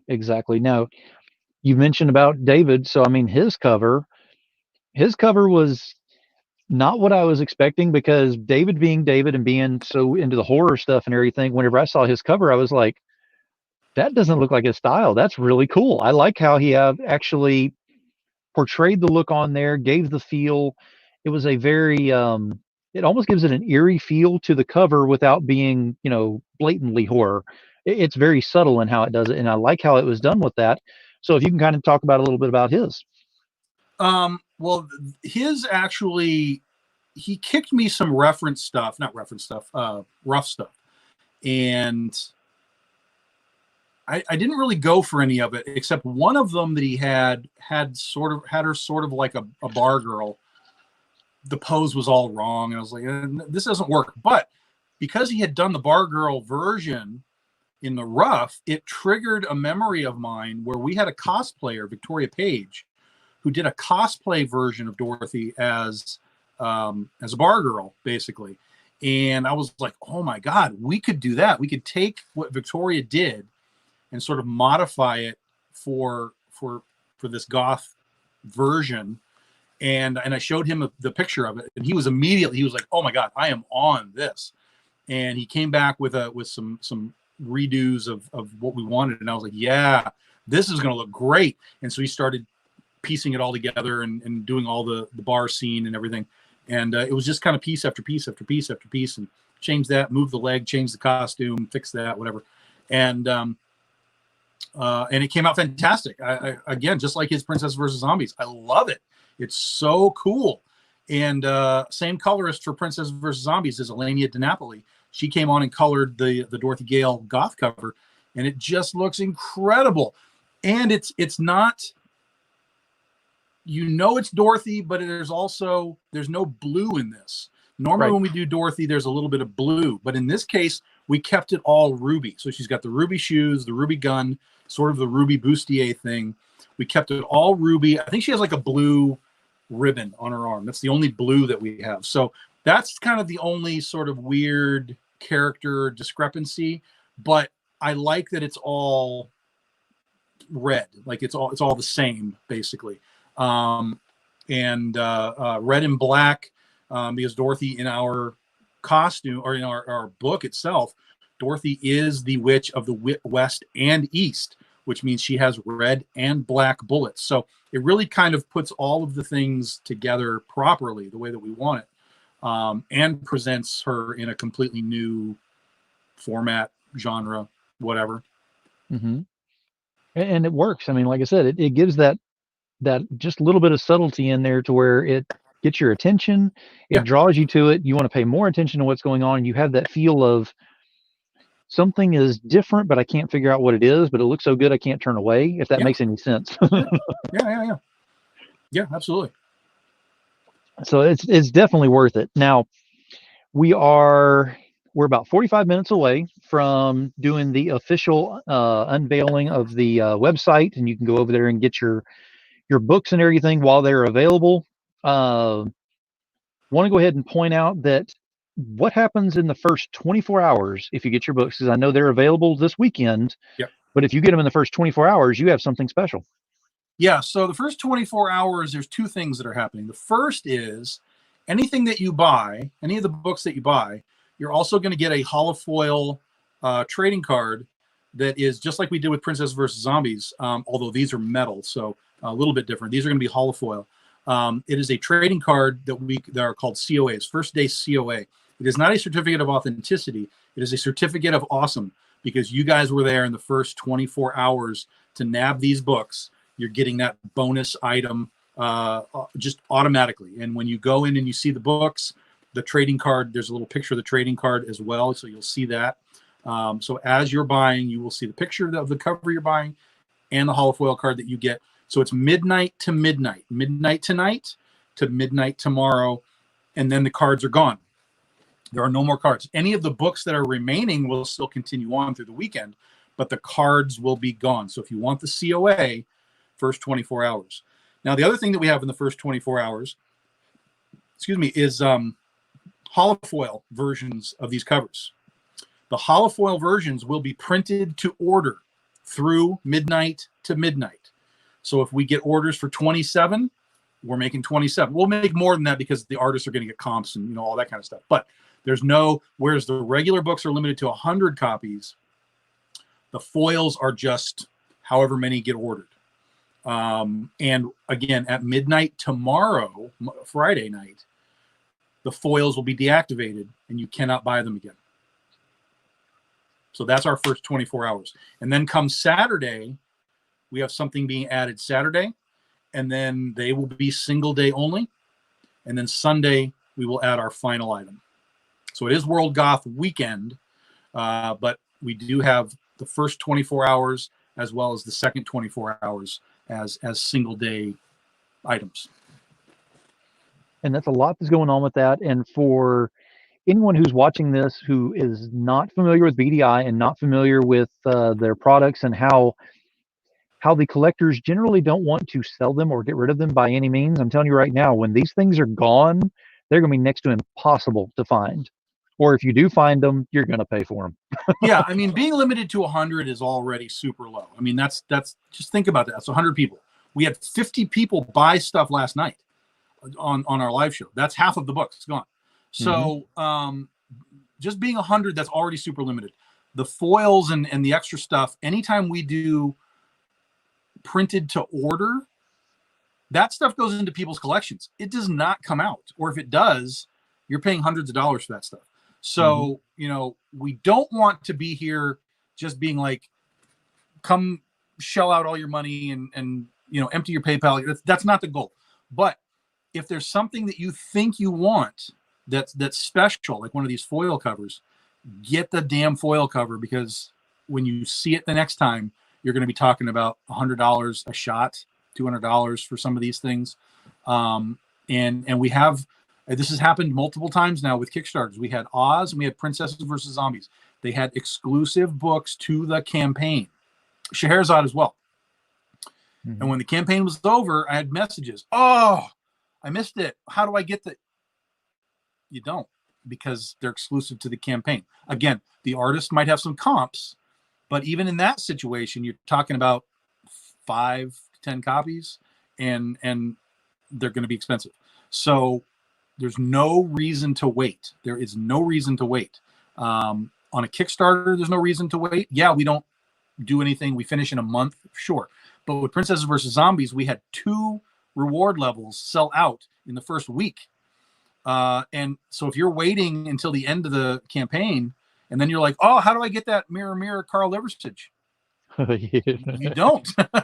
Don't wait. Not selling mine. Make sure you get at least the one thing that you want, then come back for anything else. But if there's one thing that you're looking at and you're going, oh, I'd really like that Ursa Minor Naomi Nii cover, just get it. Don't wait, because it's going to be gone, and then it's going to cost you a fortune on the resale market. Absolutely. I could not agree more. And yes, the whole Carl Liversidge Mirror, I think that was the first one that sold out on the Kickstarter. In the first day. Yeah, I did. Yeah, I'm not selling mine. Sorry, it's mine. Yeah, I didn't miss out. Now, you mentioned about the final cover, which is Nii Rufino's Ursa Minor. So if you want to go ahead and talk a little bit about that one, because that one I was not expecting. I mean, Steph's usually, he pops up everywhere that there's a new cover being unveiled. He's got some hand in there somewhere. So you're kind of halfway expecting. But Nii Rufino with Ursa Minor, I was like, wait a minute, because these are all #1s. These are, I don't know if we've mentioned that or not, but these are all #1s. So they are not like you got to go back going, oh man, I'm getting number 6 or number 7 or number 5, and I got to figure out what's going on in the story. You're starting from scratch. Yeah, we did that on purpose. We knew that there were going to be people just buying the covers to buy the covers. So we hope that they will at least crack them open, give them a look, and get a feel for what the book is. So all of these are reprinting the first editions of these books. Penny for Your Soul #1, Ursa Minor #1, Legend of Oz #1, Scheherazade #1, Critter #1. They're all #1 issues. So you can grab them, collect the covers, or you can pop them open and get a feel for, what we do. We did that on purpose. Nii is my unicorn. I love her to death, and she and I have always had an amazing relationship. She did Scheherazade for us, the entire book. This is her back here on Princesses versus Zombies behind me. She has an amazing talent, and I was like, I want you to do one of these goth covers. And I was originally going to put her on Penny for Your Soul, but she didn't really want to do that. She'd done Penny stuff before. And I was like, okay, well, then let's put you on Ursa Minor. And she immediately just started vibing on it. She was like, oh, can I do? And she's very aware of the goth scene. She was into the sort of the techno goth thing many, many years ago. She used to go to the clubs and all that. So she was like, well, can I do this white goth, this bubble goth version for her? Because everything else was like blacks, reds, whatever. But there's a thing called bubble goth, which is like the pinks and the whites. It's the same sort of designs, but it's a different color scheme. And I was like, yeah, as long as we know that it's her, and as long as we have some element of like the bear part of it, then that's the key. The design is less relevant than knowing who the character is. And she dove all the way in. It was great. So you've got the little bear belt buckle. She's got bear things in her hair. If you look at the cover, it's kind of this pose like this, where the hand is kind of coming at you and the other hand's back here. This hand is like transforming into the bear. So it's really cool. And then, of course, she overlaid it with the constellation, the Ursa Minor constellation, Yes. over the top of it, which is a very unique idea, and I love it. And the cover itself looks amazing. I can't even imagine what the thing is going to look like in foil with all the white. It's just going to be popping right off the black background. So yeah, Nii is tremendous. Love everything she does, and she's also been a big part of Big Dog Inc. since issue 1. She colored Eric Basildua's first Penny for Your Soul variant cover, so she has been with Big Dog Inc. since the beginning. Technically the 1.5 beginning, because we started without her and we did variants later, but she was on Penny for Your Soul #1, and she has done a cover for every single issue of Oz to date, including the spin-offs. She's done some design work. She created Joan of Arc's steampunk wings. So Nii is unbelievable. I will always bow to the altar of Nii Rufino. Oh, I agree. Absolutely with that. Yes. Now, you've got a power team on just this one project here of doing these goth covers and everything. And I think we've gone through and we've touched on every single one of them. Yeah. So again, we're going to say that in about 30 minutes, a little less than 30 minutes, actually, or a little over 30 minutes, we will be unveiling this on the website. Whenever it comes time for that, I do have the website ready to go ahead and hit on here. I could put it up right now. It won't do a thing until he clicks the button to go ahead and release it. Yeah, I'm going to actually drop it in the room. So there's the link for you guys. If you click on it, there's nothing there. Yes. But you guys can have that link. You can have it on another browser ready to go. You can refresh it when we tell you it's ready. But right now there's nothing in it. You'll just see the empty room, the empty spot on the website. It is just our website. This is not a Kickstarter. This is not a crowdfunding. This is just, guys, we have books for offer. Come get them. Throw them in your shopping cart. You're good to go. Yeah, I mean, there are so many great books that are going to be available with this that are only a one-shot deal, especially whenever you're dealing with the foils.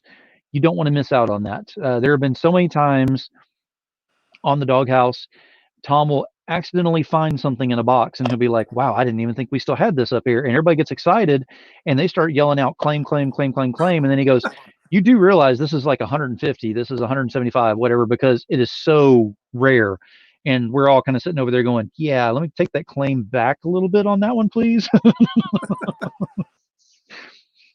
Yeah, But I it mean, happens. It happens. it's worth it. Don't get me wrong; it is absolutely worth it. But if it's that rare and you don't get it, and that's the only way you can get it later on, it's going to have a price tag. So the value is there. So you definitely need to jump on and get what you want as soon as you can. Now, you don't have to do this right at midnight whenever this gets released and everything tonight, but you have 24 hours to go ahead and get the COA on there, Correct. Correct. and then also to go ahead and do the foil covers. So that's your 24-hour window for that alone. For the covers themselves, the regular covers, those are good throughout the weekend. Well, as long as they last. I mean, there As are long as only they last, 100, yes. but I'm Yes, not anticipating a sellout on day one. So they should be able to sprinkle out through the weekend. exactly. So at least it's not one of those things where, straight out of the gate, like a Kickstarter would be, where you're like, I mine, mine, mine, mine, mine, mine. Get what you need, for the time being, but keep in mind that there are not only these that are still available as long as the numbers are there, but like he said, and I wasn't aware of this till he just said this a little while ago, there are two more surprises coming up this weekend that I don't even know about yet. That's correct. Nobody does. I get a I, peek behind the curtain, but I only get a I, peek. I never get the full view. I told you guys it was goth weekend, and that's what it is. And it is going to be a blast doing that. I know the covers alone are worth it. The books, they speak for themselves. I mean, if you haven't had a BDI book yet, I don't know what's wrong with you, for one thing. For another, you definitely need to jump on something. If you think that it's all about just the covers, like it is with some of the other places that are out there, the covers are great. They will get your attention. But if you open these things up, they have words and pages and more pictures and great stories. Dialogue is on point. I mean, I can't go on enough. I mean, I could do a full review of a couple of them, but we could be here for another 2 or 3 hours on this. So I'm going to spare y'all on that one at least. But it's definitely worth it. So whenever you get them, you're not only getting something that looks pretty on the outside, but you're going to enjoy what's on the inside. And I'm going to warn you ahead of time, you're going to be hooked. Once you start on BDI, you don't leave. And if you want, I mean, you can shop too. The link that's in there goes right to the goth stuff, but it's within the store. So if you want to poke around and see what else we've got, if you want to get trade paperbacks and get the reading stuff to read the books, as opposed to buying the variant covers or whatever, do that too. However you want to shop, you can shop. There's no limitations. That link just happens to take you directly to the goth category that we built today. So feel free to shop however you want to shop. Yes. And if you have questions on what book should I go ahead and get to get started with, how should I start with this, what should I do with that, Tom is available. I mean, you can ask him questions and he always answers. Now, sometimes he's a little busy or he may actually sleep every once in a while and you won't get the answer immediately, but he always answers. So there are answers that are available if you have questions on that. So definitely look into what's in there. And like you said, the other shop that's available in there, definitely look through that, because I've been in there before and put things in my cart in the shop, gone back the next day and it says no longer available. So we're not playing around with some of these things. Yeah, I mean, there are things in the store that we have 2 or 3 of. The store, unfortunately, is still not perfect because we have warehouses in Arizona. We have stuff that I bring out here with me as I travel around doing shows and stuff. So every now and then something will slip through the cracks and not get taken off. But usually we can probably get it back to you. Give us time and we'll find it somewhere. If not, we'll refund you, or we can, exchange it for something else. It's not a problem either. Exactly. So it's the web store is like 95% accurate, but we're getting better. So Justin said on here, you can't wait to see you dressed up in your goth outfit for Saturday. You're looking at it already. It's the black shirt. We're done. It's over. Rob Schiff is in here. Rob, thank you. Well, wait a minute. I'm going to take that thank you for being here back, because I'm going to show something here in just a moment. He said, oh my God, it says it's all sold out. It's all sold out already? Oh, okay. Well, except that he said, it says everyone can buy except for Phil. Rob. I see technical difficulties in your future. No, thank you for being here. I appreciate you. This is the kind of fun we have in the doghouse. This is the kind of fun that we have, in the BDI family with all this. So this is actually kind of tame, actually, for this show. All right, Oh, Justin, we'll Justin. see you. Justin's out of here. Yep. Yeah. Thank you for being here, Justin. I very much appreciate it. Well, we are sitting at under a half hour until we go ahead and hit that button and get this thing live. So you've got World Goth Day that we're doing this. And I want to go ahead and bring up that. So most everyone else has, they jump on the Star Wars Day bandwagon. They jump on the Easter, covers, stuff like that. So what I'm going to ask, and I already know the answer. I'm asking on behalf of everyone that's here as fans and all, and in the audience, and going to be watching this later on. Why World Goth Day? Because it's different. And in a world, in an industry that is just all the same every year, everybody does Star Wars Day covers, everybody does St. Patrick's Day covers, everybody, it's just like, I mean, everybody now should know by now that after 10 years that I don't do things the way everybody else does them. That it doesn't vibe for me. So it made sense for me to start looking at how can we do things that the other people aren't doing. So we've got World Goth Day lined up. We have a couple of other days already lined up through July going into August. They won't be all as elaborate as this, like with 5 books and foils and all this kind of stuff. This Goth Day to me feels kind of special and sort of large scale.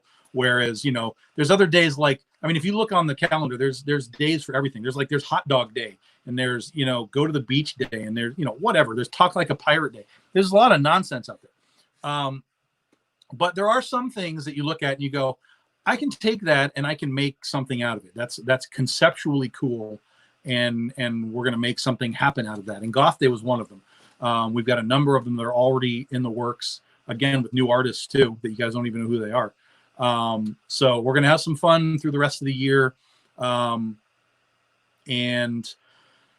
some of it will overlap a little bit with some of the Kickstarter stuff this summer, and again, that's why it's not going to be overwhelming. It might be like, hey, we're just going to do this one thing for this one fun day, and here's the one thing. We never want to overwhelm the fan base. That's not our point. We just like to have fun with what we're doing, and I think that Goth Day proves that we know how to have fun. The fan base knows how to have fun. We'll take from this, we'll see how it works, and we'll move to, whatever's next and see how it works. Now, first off, Rob had said on here, I'm going to go ahead and bring up, now that you've declared World Goth Day, who's going to take the over under on how many people will try to imitate? Yeah. I'm going to go ahead and say, is it going to be next year or is it going to be 2 years? Because I'm taking next year that we're going to probably see some imitation on that. I guarantee you'll see it next year. I guarantee it. And I could probably even lift off the 3 that I guarantee will do it. But it is what it is. This is like many things. It's a copycat industry. When one person does something and it's successful, others follow behind it. The trick is not to simply follow, but to add to it, make it your own somehow. So if you were to come in and say, well, we want to do Star Wars Day stuff. Okay, fine. But number one, you're going to be up against everybody else's Star Wars Day stuff.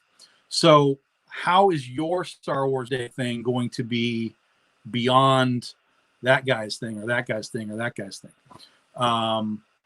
And so I won't say we'll never do a Star Wars Day cover or something along those lines again, but I feel that we've done a few of them, and I feel like that we've done it. We've been there.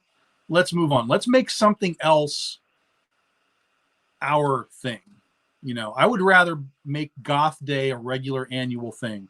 I would rather make, I don't really want to tell you the other things that we're doing because it's going to spoil the thing, but I would rather make X Day and Y Day and W Day big dog days. And if we do it first, then we know who's following.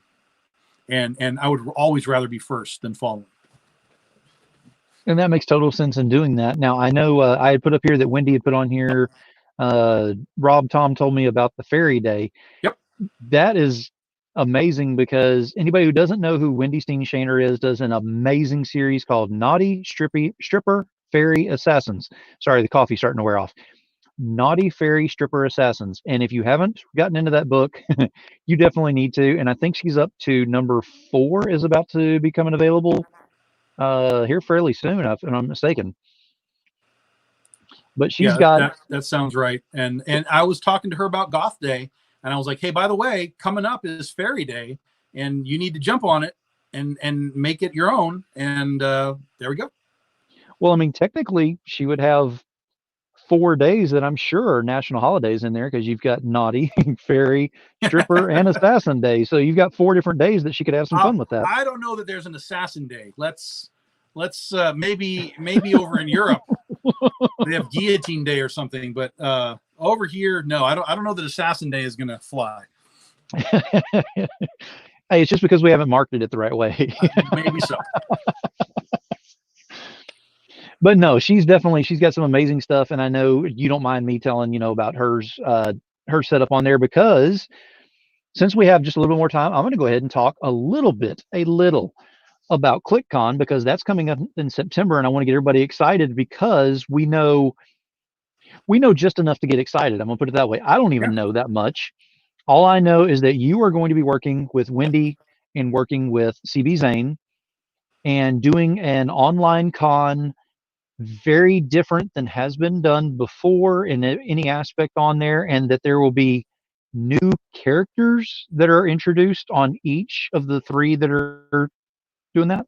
Well, one new character is Catnip. The other 2 characters, and this is up to Wendy and CB, but the way that I understand it, the other 2 characters are just spin-offs from, I guess, Scorpiana or Into the Suck. I can't remember which one he told me.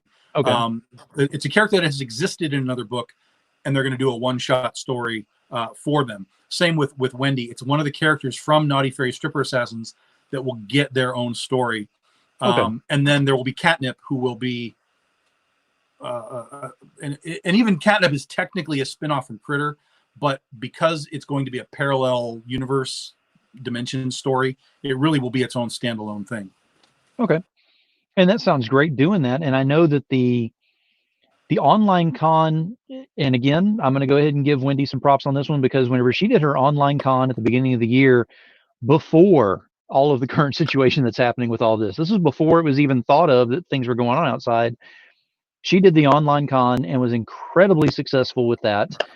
I don't think I've ever been to another con where I've had as much fun as I did with her online con. Now, granted, it was 30 days instead of just going for a weekend, but it was a blast because you got to meet everybody in that. I think that's where I kind of more fell into this circle of being with everybody because all you had to do is go around and start talking to people. It's just like walking around tables, except it's all virtual. And you can reach out to them and start talking to them. Hey, what's this art? What's that? What's this story in this book? And getting to know Wendy a little bit better with that. She did an amazing job with that. And I know that going into adding on to it in ClickCon, my brain is just kind of exploding here on trying to fathom what you could possibly be coming up with to one up on that. So I know we're all excited. We're going to take what Wendy did and we're going to modify it and see if there's ways to upgrade it, level it up. But she did a great job, and that's why we're even doing it. I mean, she and I went to dinner when she was out for a trip to Arizona. I was out at Jesse James. She came out and I was like, well, let's go to dinner and just hang out, and it was cool. And she and I were sitting across the table. We were talking about things, and I was like, your con thing was really cool, and blah blah blah. And I just sat there for a minute. She probably thought I had a brain hemorrhage or something because I just stopped moving. And I was like, holy shit, Wendy, why aren't we doing this again and doing it with more people? Like, this makes 100% sense to me. And so basically everybody else on that side of the table was gone. And she and I were like, okay, we did this and we did this. And what do we did this? Eat some food. Okay, what about this? And what about this? And by the time we were done with dinner, at Red Lobster, we had this basically nailed down. We knew that we were going to talk to CB about it. We knew some of the artists that we wanted to approach for covers. It has still evolved since then because CB and Wendy and I are in a group chat, and we just keep firing back and forth these ideas and thought processes and whatever. But we really have it streamlined now to where I really feel like we've got this nailed down to what it's going to be, how it's going to work. And now it's just a matter of building it, teasing it, and then releasing it into the world. And we're going to be doing that sometime. We don't have a date yet, but sometime in September is the goal, assuming that everything continues to fall the way that it needs to fall. Yeah, I think it's going to be great. I mean, she did a great job with this, with her con thing. And there's no reason we can't do it and elevate it and open the doors for a completely new way of doing Kickstarter. And you can definitely see how that is that you're building up to that, because again, you're giving those little teasers of what you're talking, building up into it and all, but you're still at least giving enough information where, I'm sorry, but 3 new stories coming out of this. Yes, they may not be completely new characters like we just discussed and everything, but they're 3 new stories coming out of an online virtual con that I know is going to be incredibly huge, and everybody being involved and everything, because it's going to be just like going to a regular con, because we've missed one the entire year. So this is how we make up for it. I am definitely looking forward to this. Wow, somebody gets it. Okay, good. Well, the con thing, the Corona thing, that it plays into our favor, but at the time that we were organizing this, that wasn't even a thing, it Right. was happening. It was just like, whatever. We're just like, hey, how do we make a cool event? But the fact that, all the cons have shut down, and by the time we get to September, there's probably not going to be many still that are live. The online interaction bit has really changed for comics. And I think that if we do this right, and the thought process that we're bringing 3 fan bases that all have, they all have individual fan bases, but there is a little bit of overlap. It's like that Venn diagram of, 3 people coming together, and, I think that we have the opportunity to really do something unique and special, and I'm super excited about it. Yes, and let me see. Well, Rob put this up here now. Now it says, "Sorry, all merchandise has been purchased by Smithers." Now we can't talk about Smithers without him being here. He's got the fast internet, but I don't know if he can move that fast. I don't know, that demon internet, and I'm not saying my name in that, but I mean the demon internet that he has is, I don't see many people that can beat that thing. Yeah, you got to get that. I don't know what the hell they call it. There's some kind of super fast internet that you can get. I'm technically deficient in all of that stuff, but yeah, I know that there are some guys that have that good stuff, man. And if they come into the room to buy, good luck. Good luck. You better hope there's a few copies. Yes. Or that they don't want it. Yeah. Now, I will say this, Smithers many times has won the claim, as he always does. And then he'll turn around, as long as you're cool about it. Don't go in there griping by any means. Anybody who starts, griping in the doghouse or in any claim sales, to be honest, you don't need to be that way. Just, be cool about it and say, I thought I was first, or I thought I had that. I apologize. I really wish I could have gotten that. I've tried the last, 3 or 4 shows. Smithers has given it up. He'll give it up in a heartbeat and say, look, hey, you're looking for this. Why don't you take it? Well, and the other thing is you can speak up about it, because sometimes rooms move so fast with comments that we can miss it. So there have been times where I've scrolled back and I've said, oh yeah, he did make it before you, and then I've just moved the thing. So it's definitely worth saying, hey, I think I might have got that, because then I'll roll back and I'll see. But the trick is just don't be, this is what I tell people at cons all the time. Whenever I do panels about breaking in, whatever, bottom line is this: don't be a dick. And at that point we can then say, oh, okay, let me roll back. Now, you know what, on my screen, which is the only one that counts, he beat you out, blah, blah, blah, whatever. Or yes, you're right, you scrolled off the screen before I could see it. You get it, you win it, I'll move it. Just be cool about it, and we can usually make it happen for you. And the rest of the members that are in there, if they catch it and they're feeling They like, will okay, often you missed speak up something. too. Yeah. Yeah, I've had Exactly. that They'll happen speak where up it's for like, anybody that's hey, in there as Wendy didn't long as get a you're not a thing. And dick. I'm like, oh, okay, let me go back and find Wendy's call. Yeah, no, it's totally cool. Yep. But it all boils down to don't be a dick. I mean, he's absolutely right about that. Yes. Yes. That is basically in all things. That's basically whenever I do a panel about like breaking into comics or things like that, the final, everybody's like, so you have any final words for the audience on, that's such and such and such and such, and everybody's like giving these like, hey, you should do, and Tom, what do you think? Don't be a dick.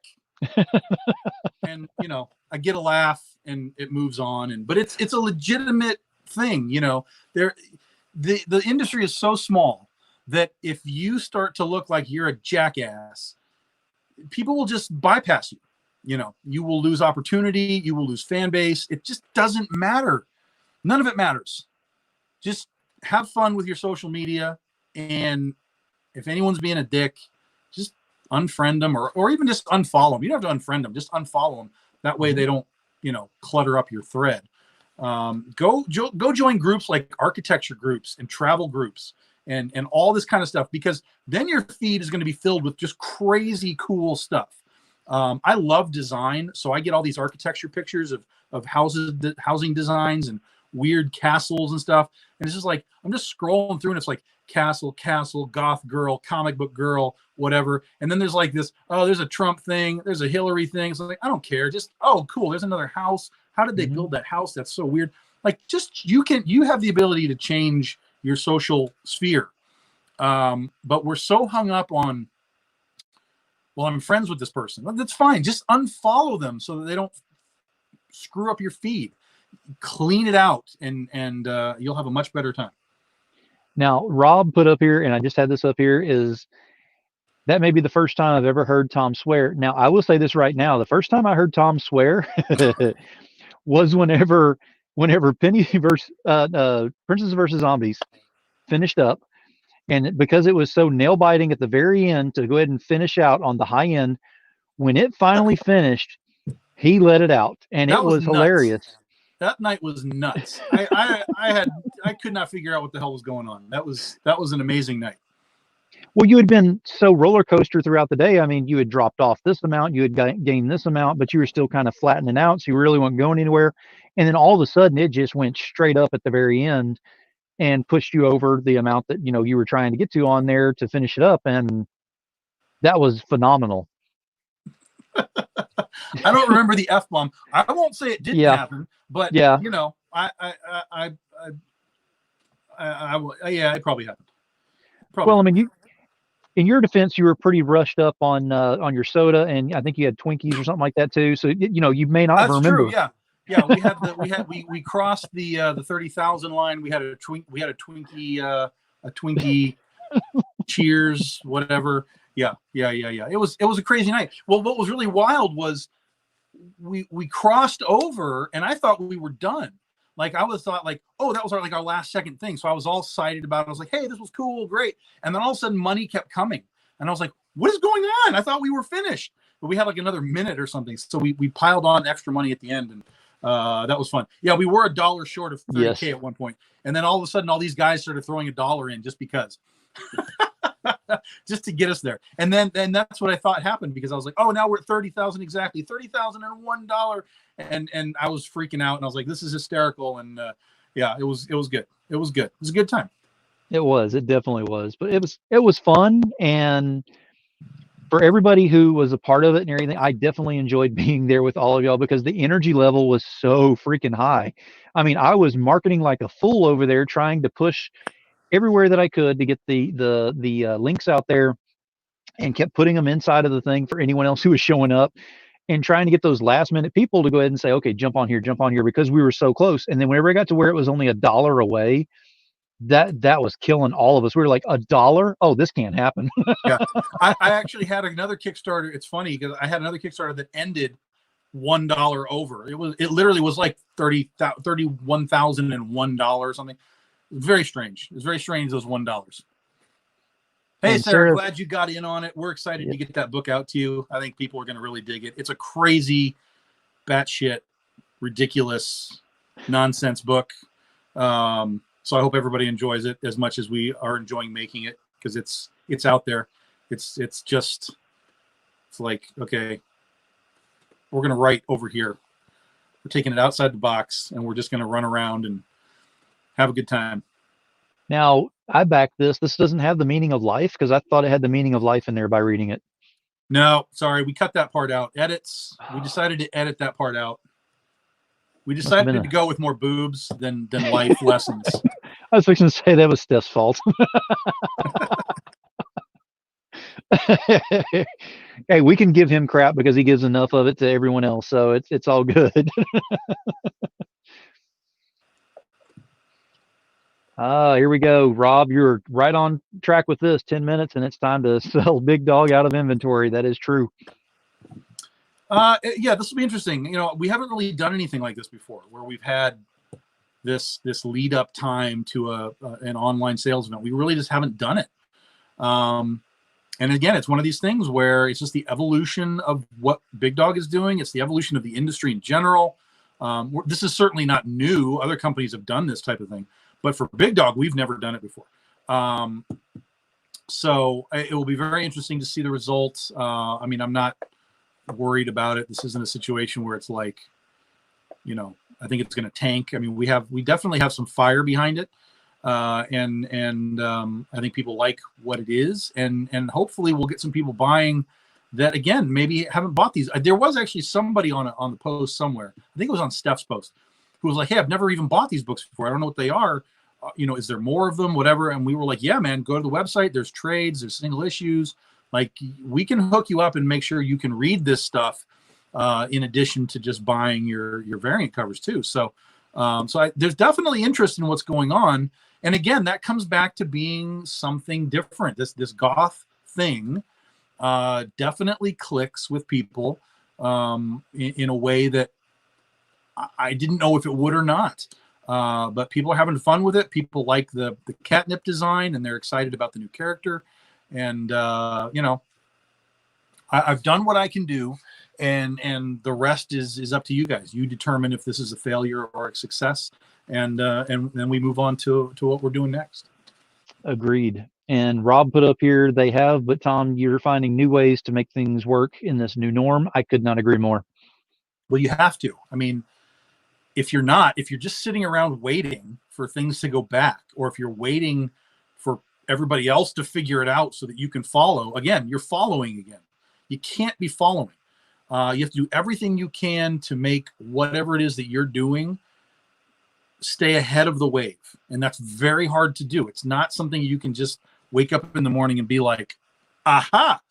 You know, you have to be kind of continuously conscious of what's happening, how it's happening, why it's happening, and how you can take that wave and just stay ahead of it. Whether it's writing, whether it's art, whether it's communication, marketing, whatever, design. I mean, God, I can't tell you guys enough. Design matters. Artists, design matters. Creators of all comics, design matters. Slow down. Watch your designs. Elevate. Make them unique. Make them interesting. Because that's the first thing people see. They don't see what you wrote. They see what got drawn. And if it's not interesting, they're going to walk past you, or they're going to scroll past you in the new normal. Exactly. All right, we are 5 minutes away from going ahead and launching this bad boy. Now, I will say, I am very honored to have Tom on here tonight to go ahead and do this hype program to go ahead and lead up into World Goth Day. Tom actually approached me on this the last time I had him on my show that we did the interview with the recap on how Princesses versus Zombies was doing. And in the green room after we were done, it's whenever he brought it up and he said, hey, why don't we do this? And honestly, I was trying, and I told him, I said, I am desperately trying to only have 3 shows a week. But you know what? I can't say no, because this is part of my extra family that I've got. I mean, everyone that's in here is part of my family with BDI on this. So as far as I'm concerned, it was asking a family member to do something with this. That's why I wanted to go ahead and help out.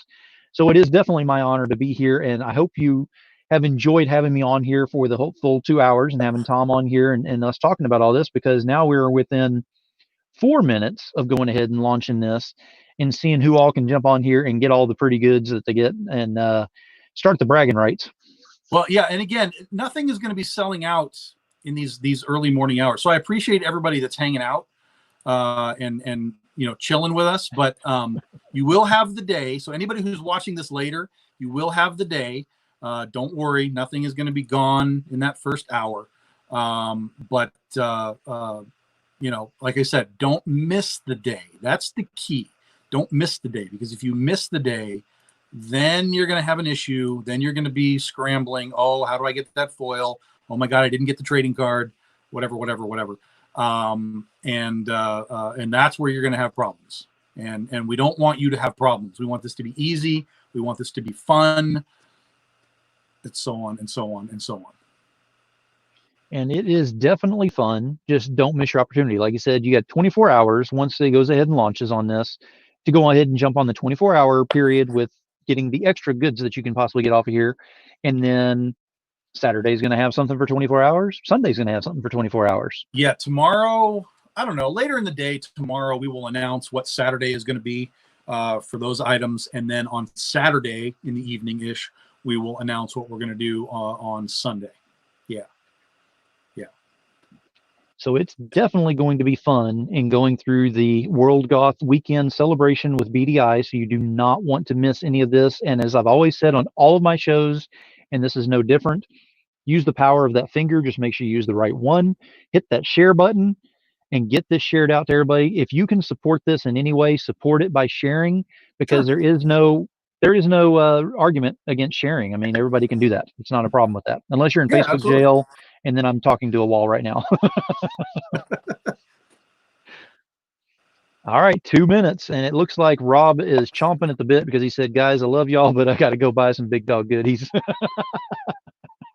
He's hyper focused, man. He's been talking to me all day. He told me he took a nap so that he could be up, for this show and for midnight.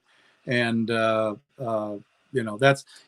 like I said, you don't need to be here at midnight, but we appreciate everybody that's been hanging out for 2 hours, chewing the fat with us, who wants to get those orders in and just make it so that, hey, I'm in, I'm done, I'm finished. Let me get to Saturday and tell me what's coming. Also, just to reiterate, these are pre-orders. Of course, obviously, we can't make these books until we know how many people are buying them. Right. The basics are limited to 100, so that's that. But all of the foils and the other stuff are all printed to order. So we have to get those order numbers in and then figure out, okay, we need so many cards, we need so many foils, whatever. So it'll take about a week to 10 days to get all of this done and out to you. But all the files are done. So all we have to do is on Monday, tell the printer 50 of these, 20 of those, 80 of those, and we're rolling. So, bear with us on the shipping part, especially since post office sucks right now. But we will get them out to you within about a week to 10 days. Perfect. Hey, Lady December has shown up. Hey, Miss December, welcome to the show. All right, we are less than a minute. It's fixing to pop. So we can pop the link in here too. Are you able to see who the first one to go ahead and jump in there and purchase is? Yeah. Okay. Actually, I can. All right. So before you hit that button right now, let me go ahead and say, because we're right at midnight, so I'm gonna go ahead and put this out there. I got a giveaway book. I've got something over here. I will choose something really good. Actually, I'll make it 2 books because it's a good time that we've had tonight. 2 books. As soon as he pops that link and makes it available, which is going to be within like 20 seconds, first person who gets it from me. You need to go ahead and message me whenever I get your name, and I will send it out to you. The first person is Wendy Shaner. Wow. She already got that in? Yep. Wendy, congratulations. You are going to get yourself a package from Comics and More, New Jersey. I've got a couple of books down here. I'll actually pick through and find you a couple of good ones because I've had some that have been donated to the show. So I'll be getting those to you. Yeah, we have Wendy Shaner, we have Sarah Carter, We have Scott Kreutzer, and then Wendy came back in for one more book. Nice. So yes, we already have a busy evening. So you guys are all getting your books, of course. You are all also going to get a COA, Certificate of Awesome, because y'all are awesome. And that will be, again, that is for, if you guys are watching this back later, that is for the entire 24 hours, midnight to midnight. Anybody who's buying a book will get the COA as well. And then we shut off the cards for the rest of the weekend. Very nice. Now, did Rob end up buying his, or was he in there somewhere? Let me refresh here and see what it says. Yeah. Yeah, Wendy was like, pop. Okay. Done. Yes. Oh, wow. We got a bunch already. So we had Justin Hunt has grabbed his. Dave Fernandez has grabbed his. Rob Schiff has grabbed his. So, yeah, we are. Yeah. Rob's in. He's done. Poof. Nice. He's made. Now he can go to sleep. Very nice. Oh, man. And so it begins.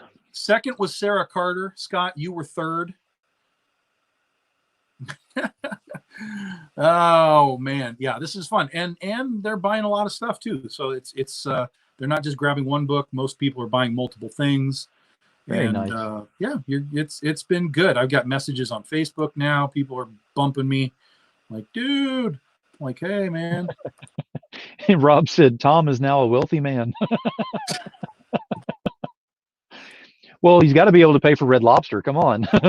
I can definitely pay for Red Lobster. Yes, we can definitely do Red Lobster. Although we can't go to Red Lobster because they're all closed. You know, but when it reopens, yes, we will do a Red Lobster. Maybe we'll do a live. We got another couple of orders that pop in. 3 orders that popped in. We'll do a little live, a live chat. Maybe we'll try and get Wendy out here on the East Coast when we launch ClickCon, and we'll do a little live from Red Lobster with myself and CB and Wendy. Very nice. See if we can get a little Red Lobster sponsorship. Oh, that would be great. As much as we talked about them on BDI with all the stuff and everything, it should be a normal thing with that. I agree. Yes. Everywhere we go, we do Red Lobster. Karen Lawler has joined us with a couple of books. Excellent. Both of the Scheherzads. We have Catnip. Oh, that's just one of each. Kaboom. That is both of the Ursa Minors. This is a one of each. This is both of the Justin Hunts.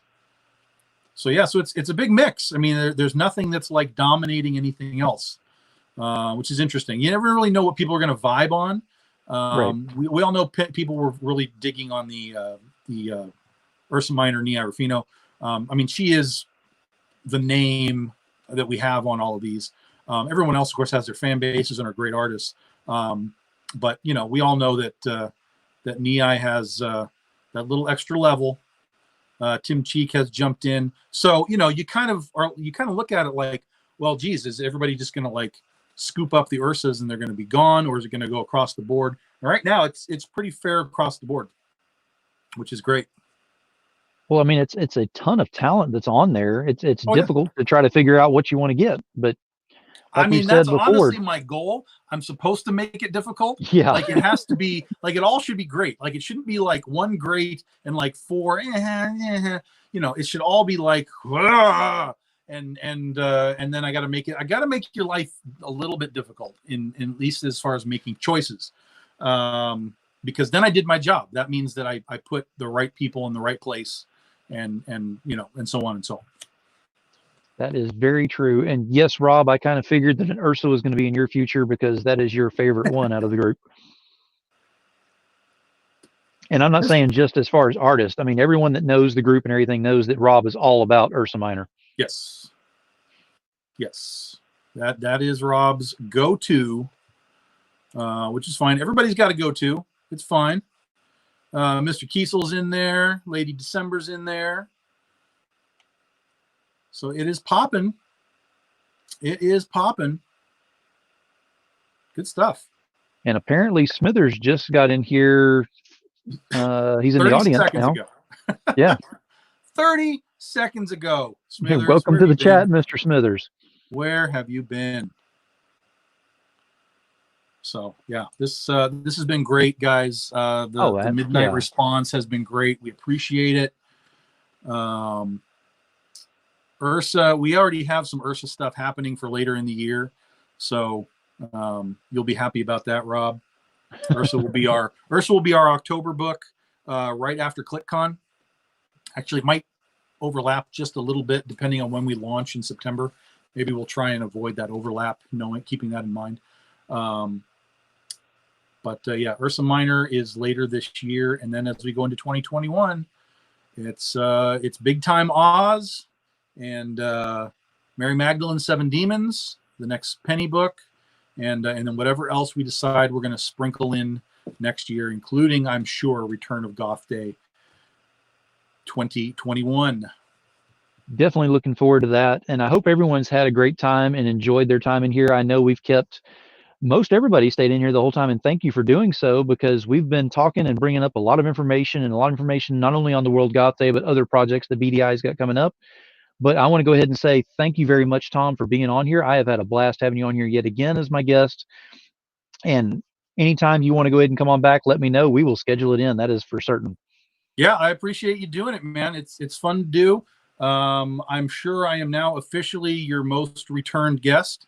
Yes, you are. All right, so we're going to maintain that. If anyone ever gets close, you just tell me. We'll do another show. We'll talk about anything. Otherwise, we can talk. We can talk once we get our summer Kickstarter stuff lined up, and we can tell everybody what's going on with that. But yeah, no, this is always fun, and I appreciate the support from you and from everybody who's watching and buying stuff tonight. We are going. Oh, I forgot about this. We are actually going to do live show tomorrow. Myself on my page. I will be live with Justin Hunt, Steph Wilson, and Nia Rufino tomorrow. So watch for that. I think we're going to be starting around 5 o'clock East Coast time. So we're going to have 3 back-to-back hours of art, goth, and BDI talk on my personal page. Very nice. Well, that sounds great. And the last thing I just want to leave on here real quick is tomorrow night at, I believe it's 10 o'clock is whenever I've got her scheduled. I actually have Jen Broomall will be my guest tomorrow night. So I'll be interviewing her and having her on the show. So mark your calendars on that one as well. If you cannot be here live for whatever reason, definitely go ahead and look at it to watch later on. But Tom, thank you again for being here. If you want to give one last audible shout out on where we can find you, and then we're good to go with this. Yeah, find me on Facebook. You guys can friend me up, or you can go to the Big Dog page, Big Dog Inc. Join the page. We post stuff there all the time. Join Patreon, patreon.com/Big Dog Inc. Join the group that's there. Get all the backstage access stuff. Twitter and Instagram are both BDI Comics. So hit those up, and you can follow us on those as well. Excellent. Again, thank you very much. Have greatly enjoyed having you here on the show, and looking forward to the next time, Tom. Thank you, man. All right. All right. So we had Tom on here, and even though this was a hype session that we were doing for the World Goth Day, which we had a blast with doing, I really did as well. I always have a closing statement, and this is not going to be any different. So the closing statement on this one, again, I never script these things. I never write anything down. I just go along with what we've got on here. Now, Tom had kind of brought up that don't step into the normal. What that means basically is go ahead and stray out there a little bit. Try something different. See what new you can come up with. Why go ahead and follow the pack when you can lead it? There's a lot of things going on nowadays with current situations and everything, and there's a lot of changes that are being made. So whenever the smoke clears and everything opens completely up and we're ready to go into whatever new normal we're going into, are you going to be a leader? You're going to be a follower? Something you might want to look into on that, but everyone has that decision that they can make right now and follow through with it. So that being said, this is Demon Phil Comics and More, New Jersey. Coffee's starting to wear off, and you can definitely tell. Keep it indie, y'all.